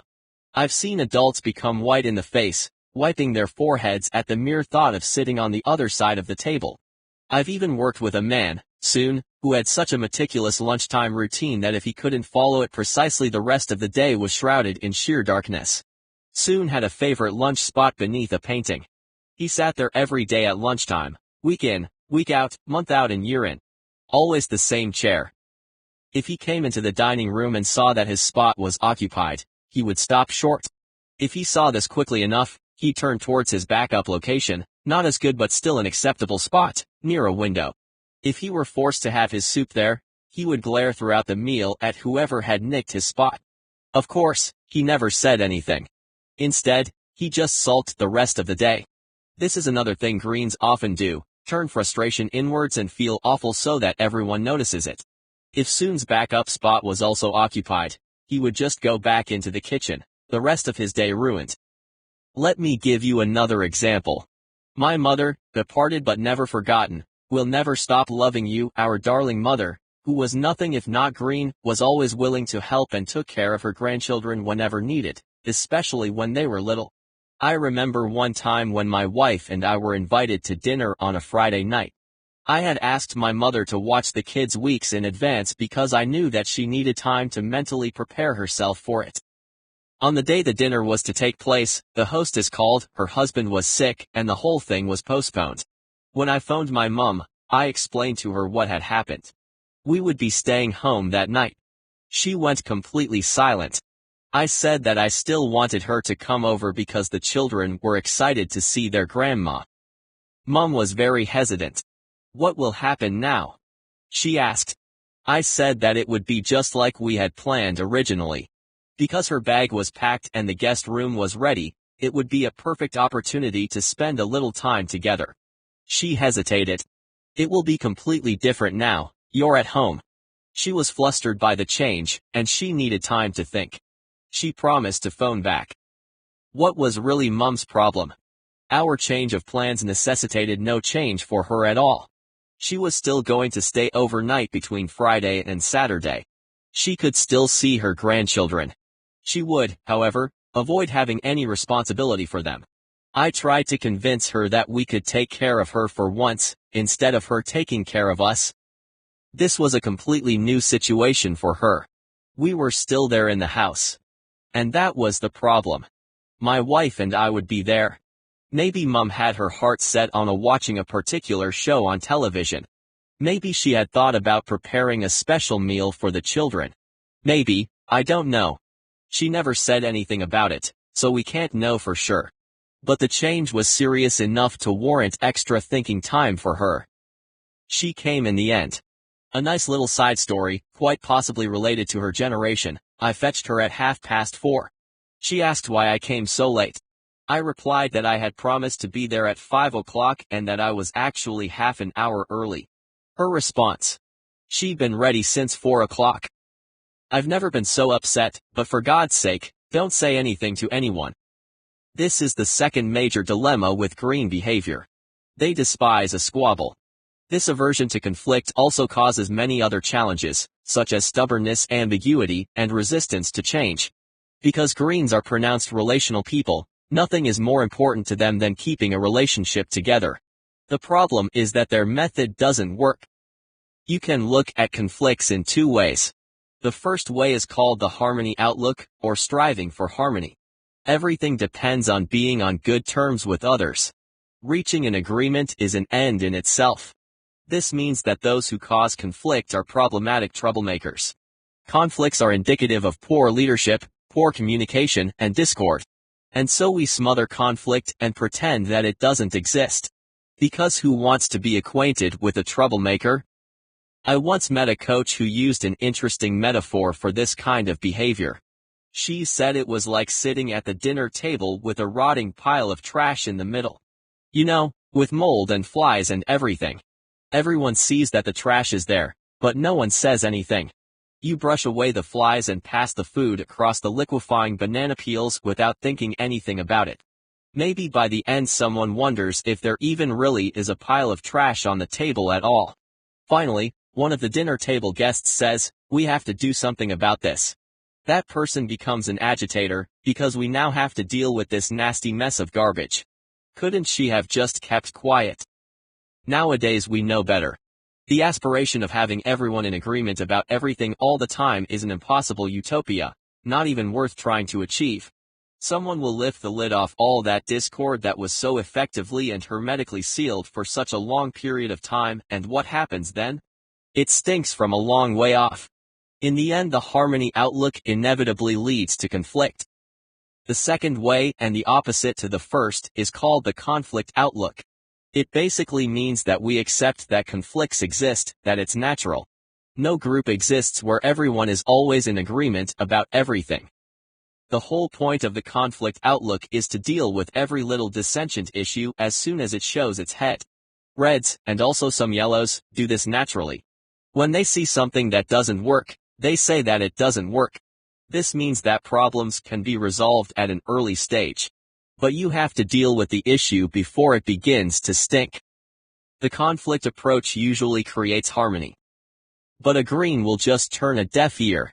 He'll do everything in his power to maintain that magical feeling that everyone is in agreement. It's nicer when everyone agrees, isn't it? Wouldn't the world be so much better if there were no conflicts? Consider a situation all of us have experienced at some point. We're in a meeting at work. There are maybe 10 people present in the room. Add or subtract from this so that you recognize the situation. Someone, the boss or anyone at all, has just completed his presentation and now asks what everyone is thinking. Full of expectation, he looks around, waiting for feedback. If there are any reds or yellows in the room, they will speak about their views on the proposal they've just seen. The reds will love it or loathe it. The yellows will speak about their own reflections on the proposal. One or two blues might have a few questions. What do the greens do? Absolutely nothing. They just lean back in their chairs and let themselves absorb the proposal. They say nothing at all unless asked a direct question. They look anxiously around, hoping that someone will say that this proposal is, in fact, an incomprehensible mess. The group is too large for them to trot out any dissenting opinions. To say something truly dramatic or negative would mean that everyone's eyes will be on you, and that's not going to happen. If they say what they are really thinking, a heated debate will erupt, and since a green doesn't want to take part in heated debates, he doesn't even want to be in the same room as one, he simply keeps silent. How will the speaker respond? He'll assume that everyone is in agreement, right? What he doesn't know is that half the people in the room think it was the stupidest thing they have ever heard. When the truth creeps out, it has to, sooner or later, guess what happens then? Exactly, conflict. You can be certain that while you are standing at the coffee machine and maybe even while visiting the restroom, the truth will come out. When greens need to relieve the pressure of not speaking out, they talk behind your back. In small groups of 2 or 3 people, they will gladly vent their displeasure. And they're good at it.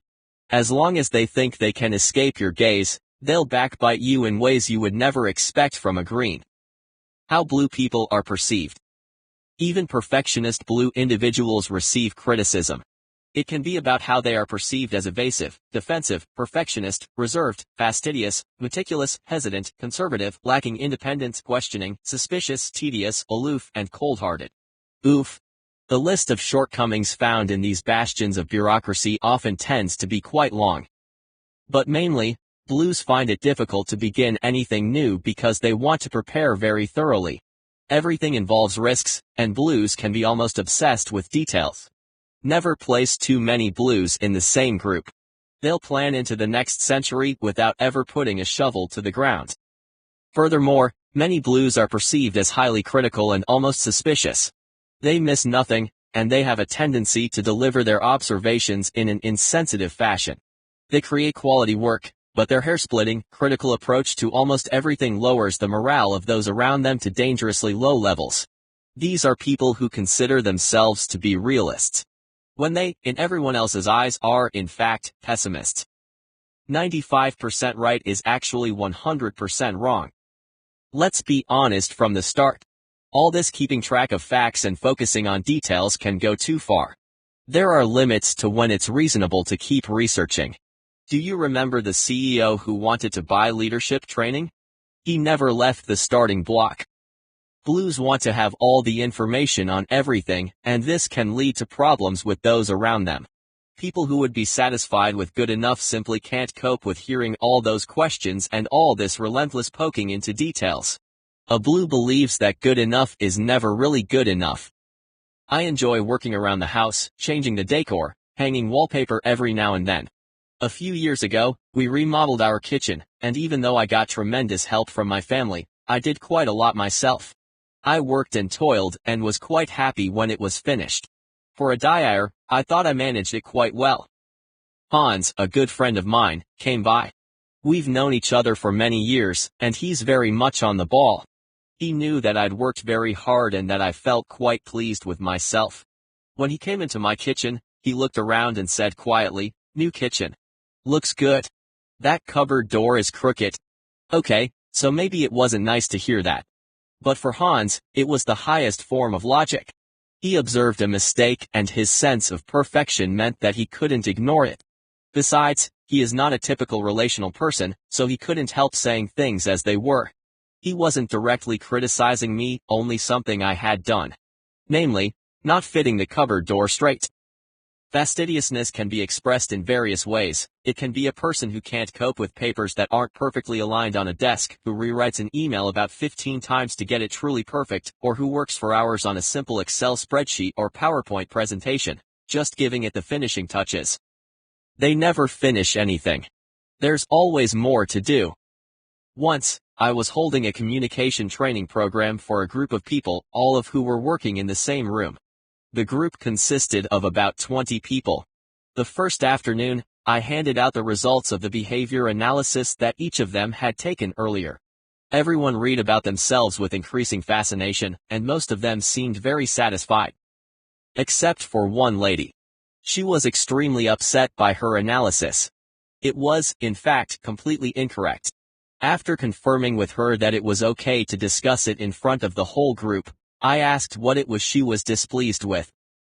"There's so much that's incorrect," she told us. For example, the analysis revealed that she could be a perfectionist. She wasn't like that at all. I noticed the tiny smiles appearing on people's faces. Apparently, her colleagues knew something she didn't. I asked her why she thought that the analysis maintained she was a perfectionist. She had no idea. The whole thing was a complete mystery. It was a totally useless tool. Realizing that the woman was blue, I was careful not to argue too much. She wouldn't take me at my word. I was just some random consultant who had been working with this tool for a measly 20 years. What did I know? Instead, I asked her to give an example showing that she was not a perfectionist. No problem, she had plenty. For example, she had 3 children, each of who had 3 best pals. When she came home in the evenings, there were so many shoes piled up inside the front door that she had to do the high jump to get in. She began by shaking the dirt off the doormat and putting the shoes in order. She confided in me that she used to put size 10 at the back as those guys went home last, so it seemed most logical. She placed the smaller sizes closest to the door in neat rows. Then she went into the kitchen. What did she see there? Crumbs everywhere. All of these youngsters had been eating sandwiches, and the kitchen looked like a war zone. It took her 20 minutes to sanitize everything, put everything back in place, sweep, wipe the tables and worktops. Only then could she take off her coat and relax a little. Her colleagues were in stitches. The woman looked around, not understanding what the excitement was all about. That any of this could even be remotely obsessive was beyond her. Her house was so untidy, that was her point. The funny thing about this story is that a few years later I met this same woman but in a totally different context. She gave me a big hug and said that the analysis of her behavior was 100% correct. Stunned, I wondered how she arrived at that conclusion. It turned out that she had kept the behavior profile in her purse for a while. The analysis had a list of behaviors and qualities, and every time she found herself doing one she ticked it off on the sheet. In the end, she had ticked all of them off. She liked the profile. An amazing tool on the whole. I don't really know you, so keep your distance.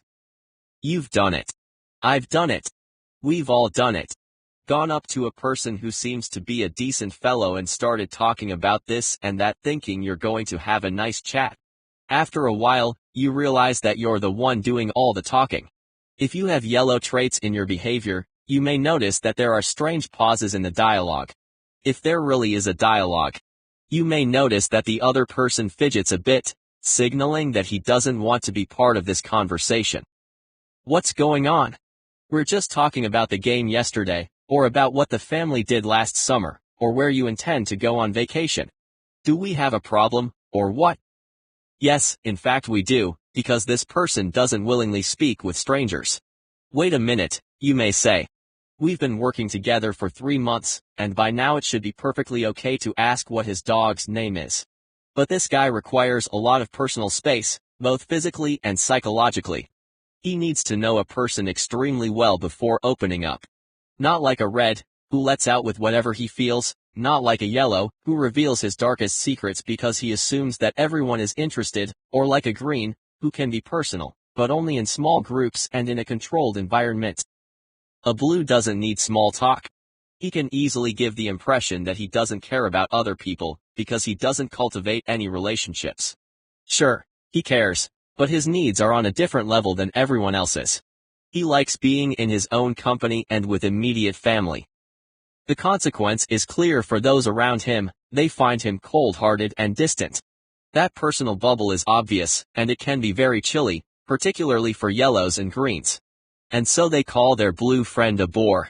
Blues can easily make us feel ill at ease.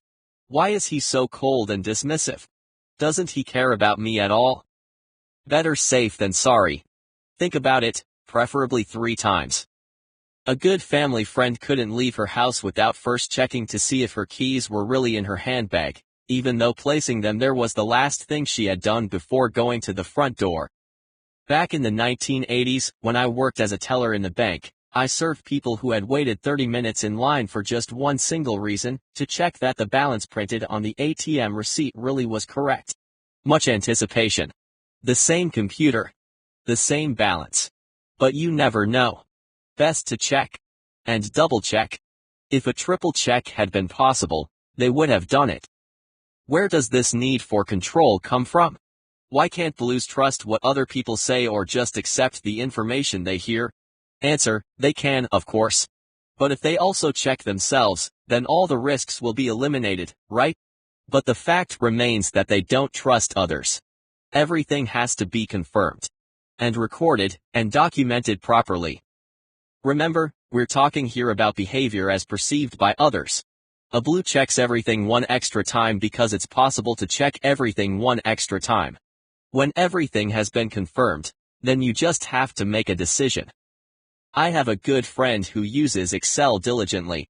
But not like the rest of us. This guy has a special method. He writes a formula and inserts all the data. Before he sends any important files to his senior managers, he does a control check of everything using a calculator. Why does he do that? If you were to explain this to a red, he would declare that guy an absolute idiot. Explain it to a yellow and he would laugh himself to death. Any blue will understand the whole thing immediately. There is a theoretical possibility that there could be errors in Excel. Even though he has typed the formula himself, something may still go wrong. Better to be on the safe side.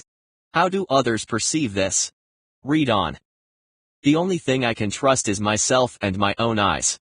The guy who questions Excel has, of course, a problem explaining himself.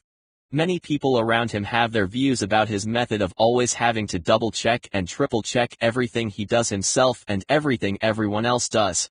They get furious when he, through his actions, clearly shows that he doesn't trust them. The other tiny little problem is that everything takes a terribly long time. This can be managed by working more hours. What's more problematic is the way relationships can suffer because of this habit. How demoralizing is it when you go up to someone to tell him about a possible breakthrough and the first thing the person does is isolate all the different components and call into question every single point. Of course, if everyone looks long enough they will find mistakes. Nor is it even sufficient to be right. You have to prove yourself to a blue. If he considers you an authority in a particular field, he'll be better at listening to you. The road, however, can be tricky. I've held many training courses and lectures on this subject, and if there are people who ask complicated questions, they're usually engineers, technical sales staff, or financial controllers. Maybe a handful of tax lawyers. Oftentimes their color is blue, and they're not impressed with me. Just because I have made my living doing this for 20 years doesn't mean I know what I'm talking about.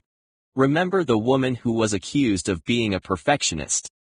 The only thing you can do is accept that among these people, the standard of proof will be much higher. Facts always remain, as we know. If I have prepared well enough, I can prove that what I am saying is true. In time, they will trust me.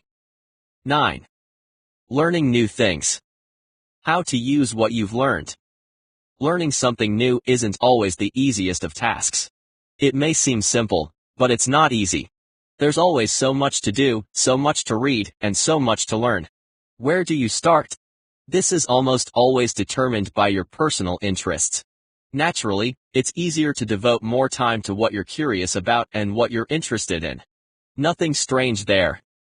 For me, it was hearing Stirr's assessment of people, his thesis on all the idiots at the start of this book, that became the impetus for me to learn about people and how we relate to one another. But it's taken me many years to acquire this knowledge. I've read books, attended training, and been certified many times in different subjects. Furthermore, I've led thousands of courses on the subject. So now, as a middle-aged man, I believe I have a decent grasp on how people function. But, in all probability, I've only scratched the surface. If we had endless time, there'd be no problem. All of this learning has taken time. Maybe I don't have the natural instinct that many others have. I don't really know. But I do know a bit about teaching methods and how we learn new things. And for me, it's difficult to think of any subject more important than people. No matter what job you have, where life may take you, you are going to meet other people. For example, you can be an employee with work colleagues, a seller with customers, a project manager who leads people with different expertise than your own, a managing director with employees, a middle manager with people both above and below you in the organization, a self-employed entrepreneur finding your own sales and orders, a parent with teenagers in the household, a spouse, a coach for the football team, a chairperson of the local home and school associations. There's no limitation to how this knowledge can be applied. Understanding people will always remain a crucial factor in achieving your goals in life as smoothly as possible, no matter what these goals are. Take a look at the diagram on the next page. This isn't a new model, but it says a lot about how theoretical knowledge is transformed into real competence. Reading a book is one thing. I'm glad that you are reading this one. It's a great way to kick off your own learning, but it's only the first step in learning something. A new approach. My mission is clear. I want more people to understand this method of classifying behavior. So much conflict could be avoided if we just understood why the people around us behave the way they do. I have nothing against conflict. It usually doesn't bother me, because I know how to handle it. But when people tear down and destroy more than they build up, I believe that we should be able to find other ways forward. Life consists of so much more than learning from your mistakes. Some mistakes you can avoid altogether. A language like any other language. The language this book discusses, DISA language IPD, the Institute for Personal Development, which is the official name, works like any other language when it comes to learning. If you've ever studied Spanish or German in school, then you know what I'm talking about. To study for your exams is one thing. To be able to really speak fluently is a different matter. It's not enough to refresh your knowledge once a year just before a trip to Spain. If you really want to be able to speak Spanish, more than just ordering food at a restaurant whenever you run into a Spanish speaker, you need to practice. It's a perishable commodity. There are no shortcuts. Of course, after reading this book you can go out into the world and happily experiment with the people you meet. I advise you to do so. In the beginning, the challenge will be that you're going to guess incorrectly about people's personalities and that may result in a certain degree of embarrassment. But as you become more fluent in the language of behavior, it will transform how you interact with the people around you. 10. Body language, why how you move matters. How do you really look? Introduction. Different colors exhibit different types of body language. In addition to all things you say and do, you project a certain type of body language to the people around you. People pick up on this body language and use it to interpret your mood. So let's take a closer look at how we move. Body language refers to all forms of nonverbal communication, conscious as well as unconscious. Differences in body language vary both between individuals and between different groups of people. Our body language also functions as a social and cultural marker even if there are common biological foundations. The modern English language contains about 170,000 words, of which 5,000 are used regularly. In comparison, according to certain scholars, body language contains almost 700,000 signals. Yes, we can debate the exact numbers, but that's not the point. Just understand that there are an immense number of signals, more than we may be aware of. I'm not going to examine all these signals, but it's still interesting to see what the differences are between different behavior profiles. Just remember, our state of mind, situation, and whether we feel safe or unsafe can have a crucial influence on our body language. Posture. If on the one hand, you have a relaxed, natural but not slack posture, other people often get the impression that you are self-confident. If on the other hand, you have a shrunken posture, it can be interpreted as resignation and disappointment. If you have an erect, somewhat wooden posture, people can believe that this is a signal of dominance. In other words, you demand respect from those around you. However, it could also be an indication that you were trained at a military academy. Gaze. We use our eyes for many different things. Shifty eyes generally suggest that the person in question would rather be somewhere else. Other people meet your gaze steadily, without even blinking. This creates a totally different impression. It's said that liars can't look you in the eye and they often shift their gaze to the side. But since this is commonly known even among liars, the worst of them have learned to stare you straight in the eyes when they are lying. So nothing is that obvious. Someone who is repeatedly touching his neck is more often an indicator of a liar. When something is awful or unpleasant, many lift their hands up to their faces. And when you need to think, you often close your eyes for a while. Head and face. When speaking, we usually either nod or shake our heads, depending on whether we agree or not. When we listen extra carefully to a discussion, we can lean our heads to one side. Hanging your head or wrinkling your forehead can signal sadness or depression. When we're amazed at something, we often raise our eyebrows while we turn up our noses at things we aren't fond of. In your face alone 43 different muscles are concealed, and these can be combined in countless ways. Hands. Yes, this is a true classic. When greeting a person, how hard do you really have to shake his hand? A simple handshake can reveal a lot about a person. Limp and feeble handshakes often indicate a submissive behavior, so if you have such a handshake it might be a good idea to press a little harder. If a handshake is firm it probably suggests that a person is determined. Anyone who squeezes way too hard belongs more than likely to the former category but would prefer to belong to the latter. Clenched fists rarely mean good news, usually indicating aggressiveness. Certain nervous people pick at their clothes, removing hairs or threads. This often indicates they would rather focus their attention on other things. Holding your hands clasped behind your back often expresses power and security. Remember what I just said about lies. A more effective way to spot a liar is to notice if he puts the palm of his hand on his chest, preferably his right hand over his heart, and sighs indignantly when he's been accused of lying. Would I lie? How can you say that about me? This gesture is intended to strengthen his honest intentions, but it immediately puts those around on their guard, because it is so unnecessary and excessive. There's definitely something fishy going on there. Territory. It's very important that all people have their own personal space, as everyone needs an area that is his own. Among other things, this territory can be the distance you maintain from people when you're speaking to them. The personal zone is generally a few feet and the social zone is 3 to 10 feet. When we speak about the personal zone we mean the space when two people who know each other are communicating. The social zone refers to the space between strangers who are communicating. But this is very much dependent on the culture of the speakers. In the Nordic European region, for example, the personal zone is definitely larger than what someone from the Mediterranean would have. So what do we do about all this? How do the various forms of behavior differ from one another? It's obvious that some well-known facts about body language don't apply to every single person. Someone who is busily picking lint off his sleeve might be bored, or he might just be nervous. Another example is how people deal with uncertainty. A green who is unsure leans backwards. A red who is unsure leans forward, as his way of dealing with this uncertainty is to try to dominate the conversation.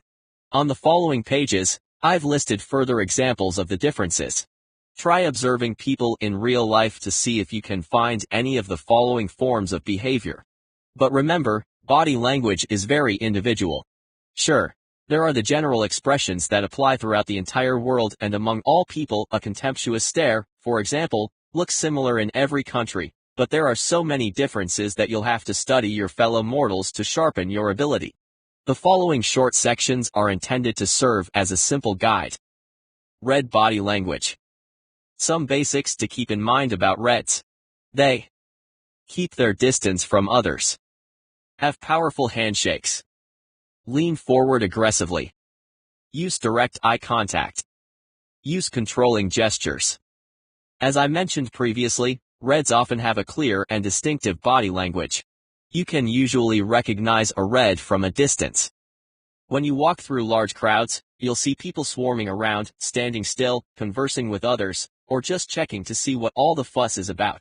Let's say that you're looking at a town square teeming with people. If you look really closely, You will see a person who is crossing the square at a brisk pace, completely disregarding the people standing in his way. With his gaze fixed on a point a bit in front of him, the red speeds up and crosses the square without any problem. He does not give way but makes others move aside. His steps are decisive and powerful. He expects the rest of us to get out of his way. The first time you meet a red, he usually maintains a certain distance. His handshake won't be hearty, but it will be powerful. Expect that the red, man or woman, will grip a little bit harder to show who is in charge. Some people consider this alpha male behavior, but it also occurs in women. A red has a need to demonstrate that he is someone to be reckoned with. Forget over-exuberant smiles. His face can be downright grim, especially if you're attending a business meeting. But even in social settings, reds maintain some reserve. A red won't give you a big bear hug as long as he is sober. Under the influence of alcohol, anything can happen. When things start getting tense, which usually happens rather quickly when reds are involved, this guy will lean across the table and argue his case quite forcefully. Eye contact will be very direct, his gaze fixed on you. When it comes to the language of power, reds have their finger on the trigger right from the start. Be prepared for that.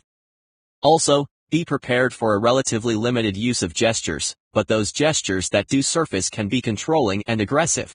Reds point at people very readily. The notion that it is rude to point at people isn't something that particularly worries him. It's also common that reds point at you by stretching out their hand towards you with the palm facing down. If you want to give this a try, ask someone to point at you that way, and then think about how it feels. You can also clearly see that reds, of course they are not alone in this, are more than willing to interrupt you. They draw their breath continuously, hoping to find gaps in the conversation. If they have to wait too long to speak, they'll throw themselves into the conversation with a loud voice and simply take over. Voice. What about a red's tone of voice? It's often strong. We hear these people clearly because they think nothing of raising their voices to make themselves heard as much as it takes. Of course, even reds can be nervous and worried about things, but usually you won't hear this. Their voices won't tremble that much. This is one of the secrets reds have. No matter what's happening behind the facade, reds will sound convincing. No stammer, no hesitation. Finger on the trigger. If we don't listen, they will repeat it one more time, but louder. In the end, they always get through.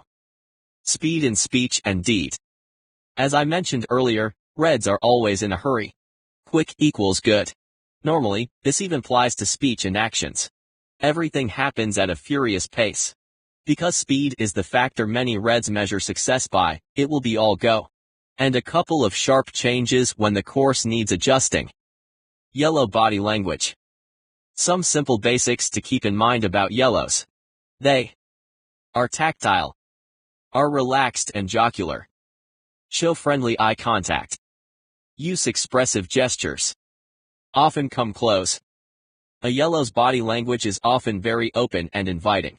Smiles appear constantly, even when there's not much to smile about. They joke around a lot and can be very relaxed.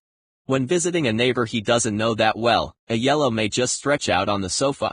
But this is typical for yellows. When a yellow feels secure in any given situation, you can see it. He's like an open book. The similarity with red behavior lies primarily in the tempo. Yellows move quickly and quite distinctively. They often radiate a strong self-confidence. Personal space is a relative thing for yellows. While some colors don't like having people sit too close to them, yellows will willingly move up very close. Yellows can spontaneously start hugging everyone around them. Man or woman, it doesn't really matter.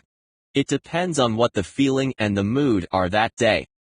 It's not uncommon for others to recoil when this happens, which yellows find very trying. But it's not just that yellows like hugging. It can also be a simple form of physical contact. A hand placed on an arm, a pat on the leg, with no ulterior motive. The yellow just wants to reinforce what he said. What a yellow perceives as something natural and spontaneous others can perceive as an invitation. And of course, it can end badly. In general, with yellows there will be jokes all around and countless smiles. Eye contact is no problem, it's intense, cheerful, and friendly. Voice. A yellow's tone of voice denotes a strong commitment from start to finish. You hear it from afar: laughter, fun, intensity, enthusiasm, joy, energy. Generally speaking, yellows show empathy very clearly. They're with you either 100% or not at all. And this can be heard in their voice. It goes up and down, it changes tempo, vigor, and intensity. Yellows often have a powerful melody in their way of speaking. No matter what emotion has seized the yellow at the moment, it will be noticeable in his voice. Speed in speech and deed. Tempo. Not quite the same rate of action as reds, but a decidedly fast pace. Have you met anyone who, when in a hurry to say something, kind of stumbles over his words? Only half of them really come out as they should. You can surmise what is being said, but sometimes it's incomprehensible. These are yellows whose mouths simply can't keep up with everything they have to say. Green body language. Some simple basics to keep in mind about greens. They are relaxed and come close. Act methodically. Tend to lean backwards. Use very friendly eye contact. Prefer small-scale gestures. Greens are often, but not always, sluggish in body movement. When they're completely harmonious, they have a relaxed body language that exudes calm and confidence. No impetuous movements, no sudden tossing of their heads or hands. Nice and easy. Their gestures are often less flamboyant and well-suited for smaller groups. Greens don't feel at ease in larger groups, so they become more closed and will appear reserved. Greens often have body language that gives them away. They try to hide their true feelings but don't always succeed. If they're out of balance, or feel uncomfortable, it will be visible. When sitting around a table, you can expect that greens will tend to lean backwards. This is something of a paradox, as they don't really have a problem getting close to people. Just like yellows, they like to touch others. It's fine as long as they know the person they are touching. Beware, however, of touching a green who hasn't given a clear sign that he knows you well enough. It's easy to cross the line. They can be protective of their personal space. You often notice when a red walks across a room. Since greens are the complete opposite of reds in many things, I can say that greens make discretion a point of honor. It's not uncommon that they try to make themselves invisible. The reason? They don't want to be the center of attention. Greens almost always have friendly faces. If not, then they're quite neutral. Don't expect any exaggerated smiles or over-exuberant greetings. A little expectant, that's it. But the difference will be huge if a green knows you. If he thinks that you are good friends, he can be very intimate and friendly. If he feels that you have just met each other, well then, you just have to wait. Let greens come to you. Do not force yourself on them. In time, when they trust you, they'll relax and become more natural. Voice. A green's voice will never be strong. It's not likely that he will drown out the group. You'll have to make a little bit more effort. Even when greens speak in front of a larger group, they may do this. If they don't have any choice, they'll speak as if there were only 3 of you sitting around the table. Sometimes it may appear that greens don't see the other 100 people in the room. The volume is generally low, and it can be difficult to hear what they say. But their voice will always be soft and radiate warmth. The pace will be slower and the variation not at all like when a yellow speaks. Speed in speech and deed. Generally, greens have a slower pace than reds and yellows but not quite as slow as blues. Speed has no value in itself. If a heightened tempo risks destroying the cooperation in the group, greens will reduce the speed. It doesn't matter what the deadline is. The most important thing is always going to be how people feel. Blue body language. Some simple basics to keep in mind about blues. They prefer to keep others at a distance. Either stand or sit. Often have closed body language. Use direct eye contact. Speak without gestures. The easiest way to describe a blue's body language is to say that he has none. Okay, maybe that is a bit simplistic.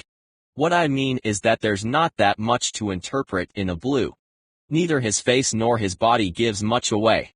When I speak about body language to salespeople, they usually remark that some people are impossible to interpret. When I ask if these are people who sit almost perfectly still without moving even a muscle in their faces, They usually nod and think this is remarkable. They're probably talking about blues. A person who doesn't exhibit much movement or even temperament reveals nothing. In this case, it's the lack of distinctive body language that tells us what we need to know. Many blues can make very dramatic statements with an expressionless face. I once heard a blue manager say that the department was to close and that we had to agree on a decommissioning plan for 300 employees. Not a muscle in his face moved unnecessarily. This is what gives people the idea that blues lack feelings, but this is, naturally, not true. Let me remind you again that a blue is an introvert, which is to say, most of his emotions simply operate beneath the surface. It also works the other way. Once, many years ago, I saw a lady win $500,000 on television.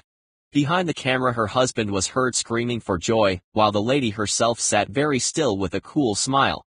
The host smiled and waved his arms around, and for a while you had to wonder who had actually won. But the lady herself said nothing more than thank you, this was nice. She hardly moved at all. I don't think it was because she was already a millionaire, it was because she was blue. This is simply the way it works.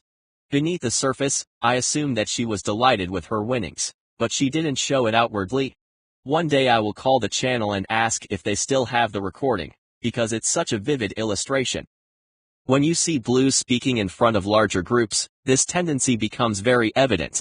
Just like greens, they have no need to be the center of attention. The difference, however, is that while a green would like to sink through the floor, a blue will remain standing. He'll try to whip up the masses while standing completely motionless with a fixed face. Another clue is that blues require a relatively large amount of personal space around them. They often feel more comfortable by keeping others at a distance. Naturally, it depends on how well they know each other, but this zone is significantly larger than it is for yellows, for instance. If others come too close, blues' body language becomes closed. Both arms and legs will be crossed, indicating that they're keeping their distance. As I mentioned earlier, blues move less than others. When they stand still. There's not that much swaying and walking. They can very easily stand in the same spot for a whole hour while giving a lecture. When they sit down, they remain seated more or less in the same position all the time. Consequently, they won't use too many gestures. Imagine a yellow, a really outgoing and dynamic figure, and now think the opposite. Take away all movements that aren't needed, most of them, according to blues, and you begin to get the picture. Stone-faced, as someone once described it. However, blues normally look others straight in the eyes. They have no problem with eye contact even if it makes others uncomfortable. Voice. Though not exactly weak, a blues voice is restrained and subdued. They don't make much of a fuss about themselves. Their impression tends to be controlled. It's common for them to sound very pensive as if weighing every word before it's allowed to see the light of day. Generally, there's little or no variation in a blues voice. He sounds more or less the same all the time, whether he's reading the TV guide or giving his acceptance speech to the nation after winning the presidential election. Without much rhythm or melody, he just continues to say what's on the script. Musicians tend to have difficulty with this. They think everything a blues says flows badly. Speed in speech and deed. Slow. At least if we compare it to others. If we take a red or even a yellow, he'll speak at the speed of sound. A blue has a completely different pace. It will take as long as it takes. Speed is of no interest. 11. A real-life example, the company party, how to understand everyone you meet. Many years ago, I used to work in the banking sector. It was an interesting job in many ways, though it could be a little humdrum at times. However, I learned a lot by meeting many different types of people, and I have many stories of funny customer meetings from that period. The most interesting insights, however, I gained behind the scenes. One of the more startling experiences was at a branch where I was working in the 1990s. A series of behavior stereotypes were working there. Some of them were obvious in their behavioral profiles. We had incredibly distinctive blues and equally obvious greens and yellows. And, of course, a red boss. One spring we'd been working incredibly hard, many had been out sick, and we were under pressure from customers. People were tired, irritated, and touchy. We really needed some good news. The person who got fed up with all the hard work first was one of the yellow advisors. One day, she came into the lunchroom and said that she'd had enough of all our grumpy faces. We needed something fun to do, and she knew exactly what. It was time to find a goal, something to look forward to. A company party would save the day. Full of enthusiasm, she told us that she'd seen a very nice conference center nearby where all of us could go for a weekend to have a good rest. They had a stunning spa and gym, snazzy hotel rooms, and a trendy restaurant that was truly à la mode. In addition, she knew the owner through a friend of a friend and could probably get a bargain price on the whole package. She just wanted to know what we thought about the idea. At first, we all stared at her, not knowing if the whole thing was for real, because we suspected that she probably didn't know the owner at all. With a broad smile, she continued to speak, talking about all the fun we could have. We could play games, organize some friendly competitions, enjoy bubble baths, and of course, have a monster party in the evening. A lively discussion began, and several of us thought the idea sounded great. The Red Bank director looked around and saw that his employees liked the idea. Thankfully, he was keen on the idea. We were tired and worn out, and he wanted to show his appreciation for our commitment. He made the decision right there and then. After a 5-minute discussion, he declared that there would be a party and he promised to foot the bill. He looked at the yellow woman who had suggested the party and asked if she was prepared to organize everything, make the necessary calls and book everything. She immediately began to deliver a long harangue that was nothing more than one big smokescreen to hide the fact that she thought she had done her bit by coming up with the idea. The red boss silenced her with a wave of his hand. A few green colleagues were sitting behind him on a corner of the sofa, the same corner where they always sat. The boss didn't even need to turn around to be able to call them by name. He asked each of them if they would help. They all agreed without really knowing what he'd asked. The red boss nodded briefly and left the room. He was done. As he stood up, he forgot about the matter immediately.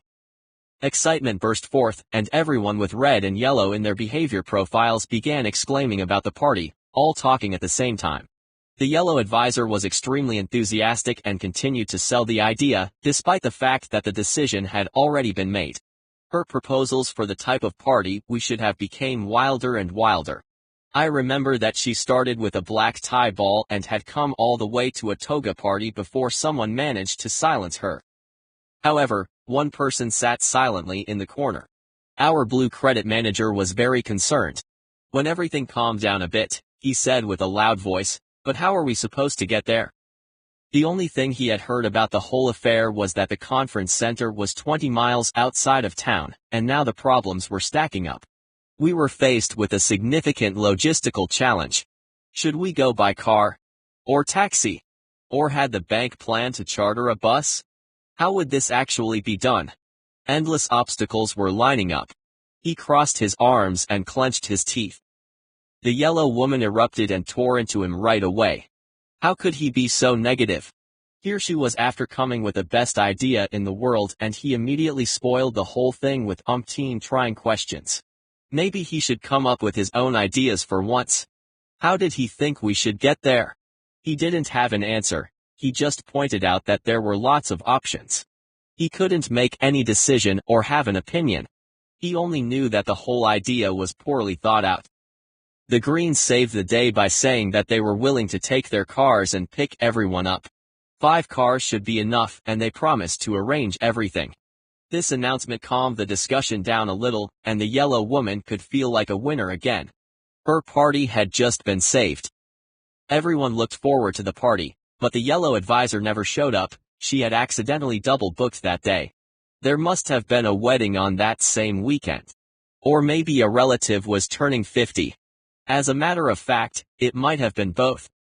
What happens at a company party when no one is paying attention? Once the party started, exciting things happened. We all know that alcohol affects people. We also know that different people are affected in different ways. Nothing strange so far. If we ignore for a moment that the amount of alcohol consumed is an important factor and assume that we're just talking about moderate drinking and that no one will drive their cars that night, we can see some interesting patterns. We had several yellows in our branch. The 4 sellers who dealt with private customers were very yellow. They were jovial, positive entertainers right from the outset. They needed no alcohol before daring to loosen up and become approachable. In fact, you could easily get the impression that they always were a bit tipsy, because they had that frolicsome energy. They saw life as one long celebration that should always be funny and amusing. But the interesting thing is that yellows who drink can lose some of this. During the company party, I observed that 3 of the 4 yellow salespeople became more and more silent as the evening went on. As the intake of certain beverages increased and the atmosphere became more intense, they withdrew. I remember one of the guys sat down on the steps outside with a wineglass in his hand. I asked him what was the matter. He was moody and philosophical. What was the point of it all? Why did he go the extra mile? No one ever really thanked him for it. Perhaps the best thing to do was to resign. My cheerful colleague had been transformed into a brooding pessimist. Funnily enough, I found the blue credit manager inside the party venue dancing on the table while telling dirty jokes. Never before nor since have I heard such dirty jokes. When I asked his colleagues what he had been drinking, they shrugged their shoulders and said that he always behaved like that when he got started. If I had met him for the first time that night, I would have thought that he was one of the yellows at our workplace. It was as if yellows and the blues had completely switched personalities. You could conclude that a really good party consists of sober yellows and blues who are slightly under the influence.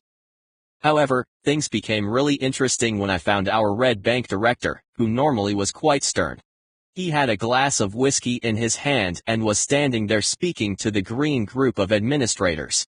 He explained a little ambiguously, I hasten to add, that he really wasn't a horrible person and that he liked them very much.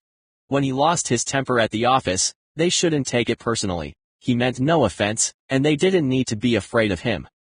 The 6 greens, 2 men and 4 women, who had been drinking as well, all spoke up and gave him a piece of their minds.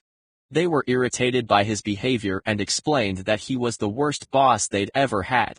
Each of them had been working in the office for at least 20 years, and when he was gone they would still be there, and what did he think about that? They backed him into a corner and gave him a proper dressing down.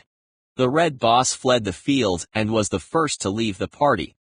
Even the reds and the greens had changed behavior with each other in some strange way. I left the party with an extraordinary insight: alcohol changes people, but exactly how they change is even more interesting. However, back in the office on Monday, everything was back to normal. The yellows told their latest jokes, and the blue guy did not say a word. The boss glowered at everyone, and the greens just stared at the wall when he showed up. Order was restored. Again, I cannot prove this, so you simply have to do your own research. Challenge your pals late on a Friday night and you'll understand exactly what I mean. Just take it easy with the alcohol. 12. Adaptation. How to handle idiots, i.e., everyone who isn't like you. Let's take a look at how we can adapt to one another in order to work together. A man once said, admittedly with an ironic smile on his face, but still, that the test of intelligence is simple: if you agree with me, then you're intelligent. However, if you don't agree with me, then you are clearly and undoubtedly an idiot. I assume that you're intelligent enough to interpret this message correctly. But seriously, all of us have wondered why some people don't understand anything. As I said in the introduction, when I was young I was often struck by the fact that people who appear to be very intelligent could, at the same time, be such complete idiots. They didn't see what I saw. Some people delicately say that such individuals lack the right intellectual elasticity, but that's only because they're too well bred to let the word idiot come out of their mouths. People are obviously different. So what do you do about it? How should we handle people who are different from us when they react and function in completely different ways? Can you take on various kinds of personalities in different situations? An interesting question. If it were possible to behave 100% like a chameleon, completely changing your behavior depending on whom you're with, would it be a good idea to try? It's natural for us to be who we are, to exhibit our own core behavior. But for a variety of reasons, we can feel the need to adapt to those around us. There's often a lot of talk about how we must be flexible and adaptable so that we can cope with a wide variety of situations and are able to respond to many different types of people. The term has even been given a name, emotional intelligence, or EQ, emotional quotient. To cope with this constant need for adaptation, it's important that we're aware that adaptation demands effort and takes a lot of energy. Our natural condition is to exhibit our core behavior. Our unnatural behavior is to continually adapt to others, and this requires ability, training, and energy. If we're uncertain as to what is right in a situation, if we're untrained or lack sufficient energy to cope with the role that we currently believe is the right one, we will be frightened, hesitant, and often stressed. As a result, we lose even more energy and our core behavior becomes increasingly visible, often to the great surprise of those around us who are used to seeing us behave in a certain way. In a perfect world, in the best of worlds, everyone can be themselves and everything functions smoothly from the word go. Everyone agrees at all times and conflicts don't exist at all. This place is said to exist, and it's called utopia. But it's not that simple. As I said at the beginning of this book, if you think that you can change everyone else, you'll be very disappointed. It would surprise me if you could change anyone at all. No matter who you are, red, yellow, green, or blue, or a combination of multiple colors, you will always be in the minority. Most of the people you encounter will be different from you. No matter how well balanced you are, you can't be all the types at the same time. So you have to adapt to the people you meet. Good communication is often a matter of adapting to others. But wait a minute, you might be thinking. That isn't true. I can be myself. In fact, I never adapt myself for anyone, anytime, and it's gone very well. It's taken me this far in life. Absolutely. Naturally, everyone can start with themselves. That's not a problem. But then, don't expect to get through to other people with the message you're trying to share. If you can live knowing that most of the people you meet won't buy what you say, well, then you don't have a problem. You already do this, even if you don't think you do. You already adapt your behavior, even if you don't realize it. We all adapt to one another all the time. It's part of the social game, the visible and invisible communication that is constantly in progress. I'm just proposing a more reliable system. You don't have to gamble or guess. You can make the right adjustment from the beginning.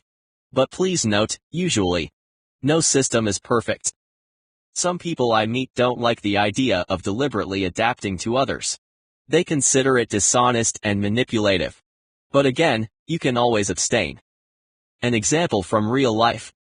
I'm going to tell you a true story about a man I met during a training conference many years ago, a likable and very popular private entrepreneur who achieved great success in his field. This man, let us call him Adam, was extremely yellow, a real visionary with ambitious plans that were only occasionally put into effect. Adam had never thought about or reflected on how he behaved as a person or how he was perceived by others. There had never been any reason to. Someone had persuaded him to come to this conference, and he didn't really know what he was getting himself into. The topic that day was the same as this book. It was a full-day workshop where we worked on how to understand different behavior profiles. After the lunch break, I saw that something was troubling Adam. His face was serious and his body language had become very closed. When I started talking again and explaining the various profiles, he sank deeper and deeper into his chair, and it was obvious to me that he was thinking about something else. I asked what was troubling him. There was an explosion. He exclaimed, "This is wrong. How could I categorize people like that? Put people into a theoretical grid system?" It turned out that he didn't like the idea of adapting to other types of people, but not because he thought that everyone had to adapt to him. No. What worried him was that he saw it as a way to manipulate others and he didn't like it. Didn't like it at all, in fact. Everyone wondered what the real problem was. Adam believed that you couldn't categorize people this way. That using a lot of models was just wrong. He thought that it was highly dangerous not to go on pure feeling. Someone in the group made it clear to him that he of all people should listen, since he was the one who attracted conflict. The debate was soon in full swing, and after 30 minutes I had to call a timeout. I can understand Adam's concern and I respect the fact that he raised the issue. What worried him was that it wouldn't work. If everyone adapted to one another, no one would be themselves any longer. In his way of thinking, that would be the greatest deception, not to be yourself. There's something in what he said. At the same time, of course, you can always choose how much or little you modulate your behavior. The more you learn about other people, the easier it becomes for you to make decisions. Join in the game, or go your own way. The decision will always be yours.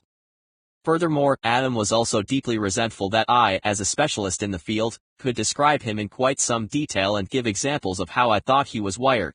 When he looked at the assessment tool that describes an individual, he went completely silent. Ultimately, after we sat down and discussed the matter, Adam came to understand the role and benefits of behavior assessment. But he taught me to be careful with how I use this knowledge. How often do we follow a system without knowing if it works? No system is perfect. There are always exceptions. This is just one piece in the jigsaw puzzle of human life. It's certainly a large and important piece, but it's far from the whole picture. I've divided up the sections on adaptation into 2 parts for each color. The first part deals with what you need to do to interact meaningfully with another person when you really want to get through to him and put him in a cheerful mood and make him feel that you understand him. The second part deals with how you get people to take your side. What each profile wants in a situation isn't necessarily the best thing to do to make progress. You can do a great deal of good if you choose to do so. Adapting to red behavior. What a red expects of you. Do what I asked of you, as quickly as possible, preferably, even faster than that. If you ask a red, he'll agree that most people are too slow. They speak too slowly, they have trouble coming to the point, and they work ineffectively. In a red's world, everything simply takes way too long. Remember what I told you about impatience in red behavior, about their constant pursuit of fast results. When other people turn things over in their minds from morning to night, it drives a red crazy. Thought and action are one. It has to be done quickly. If there's anything reds dislike, it's endless discussion. It makes them flip out. Conclusion: if you want to adapt to a red's tempo, hurry up. Speed up. Speak and act more quickly. Look at the clock often, because that's what a red does. If you can conclude a meeting in half the time, do it. If you have a red with you in the car, he won't be upset if you're a little bit over the speed limit. If you drive too slowly, he might insist on taking the steering wheel. Do you want something? Speak up. As you now know, reds are very much to the point and they enjoy being with other people who also have the ability to tell them what they want, quickly. If you have a tendency to go around in circles before getting to the crux of the matter, you'll have difficulty getting through to a red. He'll get tired if you waste your words without due cause. And he knows when he's dealing with a chatterbox. It's very common for people to provide some background to a problem before describing the problem itself. And maybe even some more background to the solution of the problem. Forget it. It won't work. Conclusion: if you want to have a red's full attention, cut the small talk. It's vital that you're clear and straightforward. Determine the most essential point of your message and start there. Let's say that you're going to present the latest financial statement. Say what's written on the last line of the slide first. That's what a red is sitting there waiting for anyway. Then you can get into the details. Don't use a single word unnecessarily. But make sure you've done your homework when it comes to the background. Questions may come up.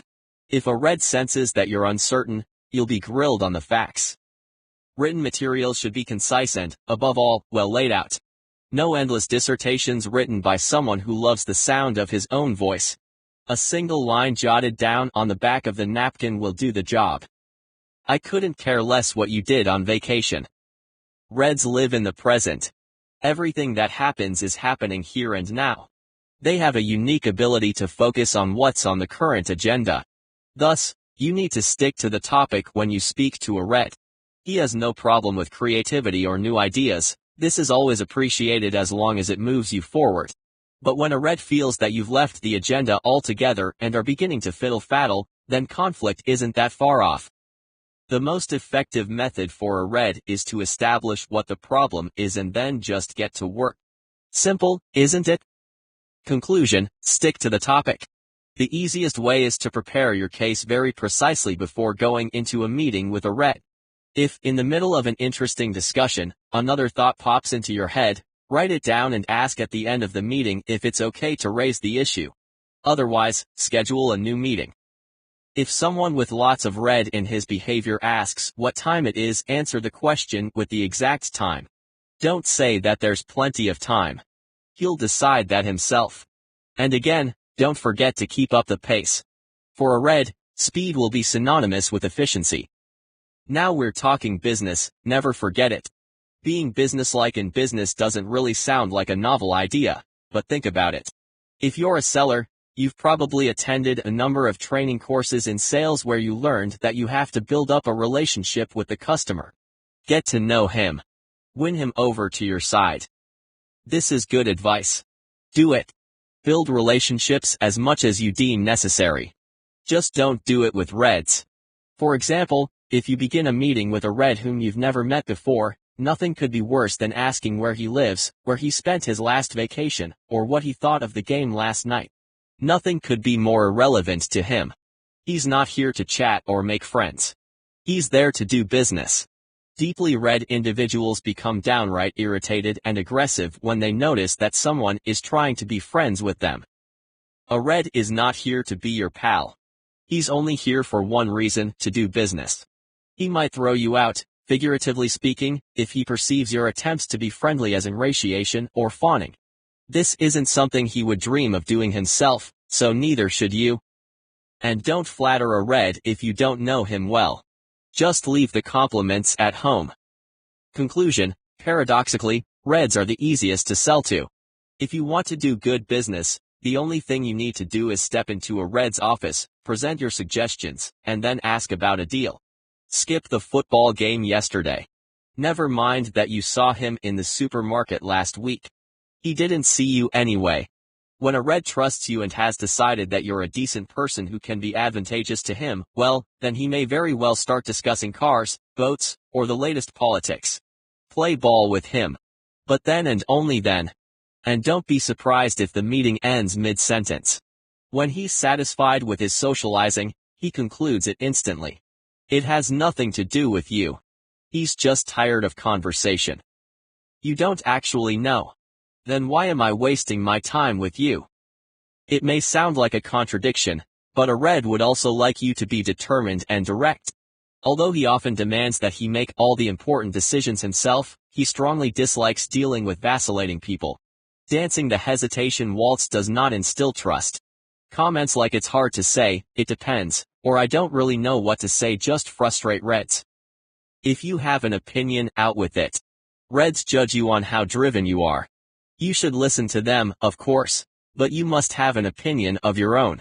Otherwise, you're weak, and that's not a quality that will win you any points. Keep in mind that we all like people in whom we can recognize ourselves.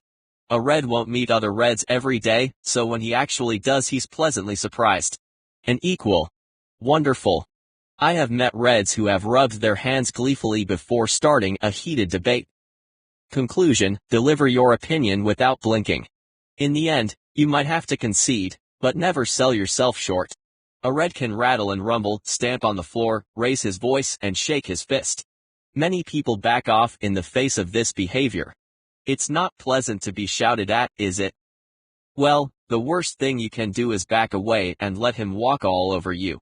If a red is permitted to walk over you, you lose something very important in his eyes: respect.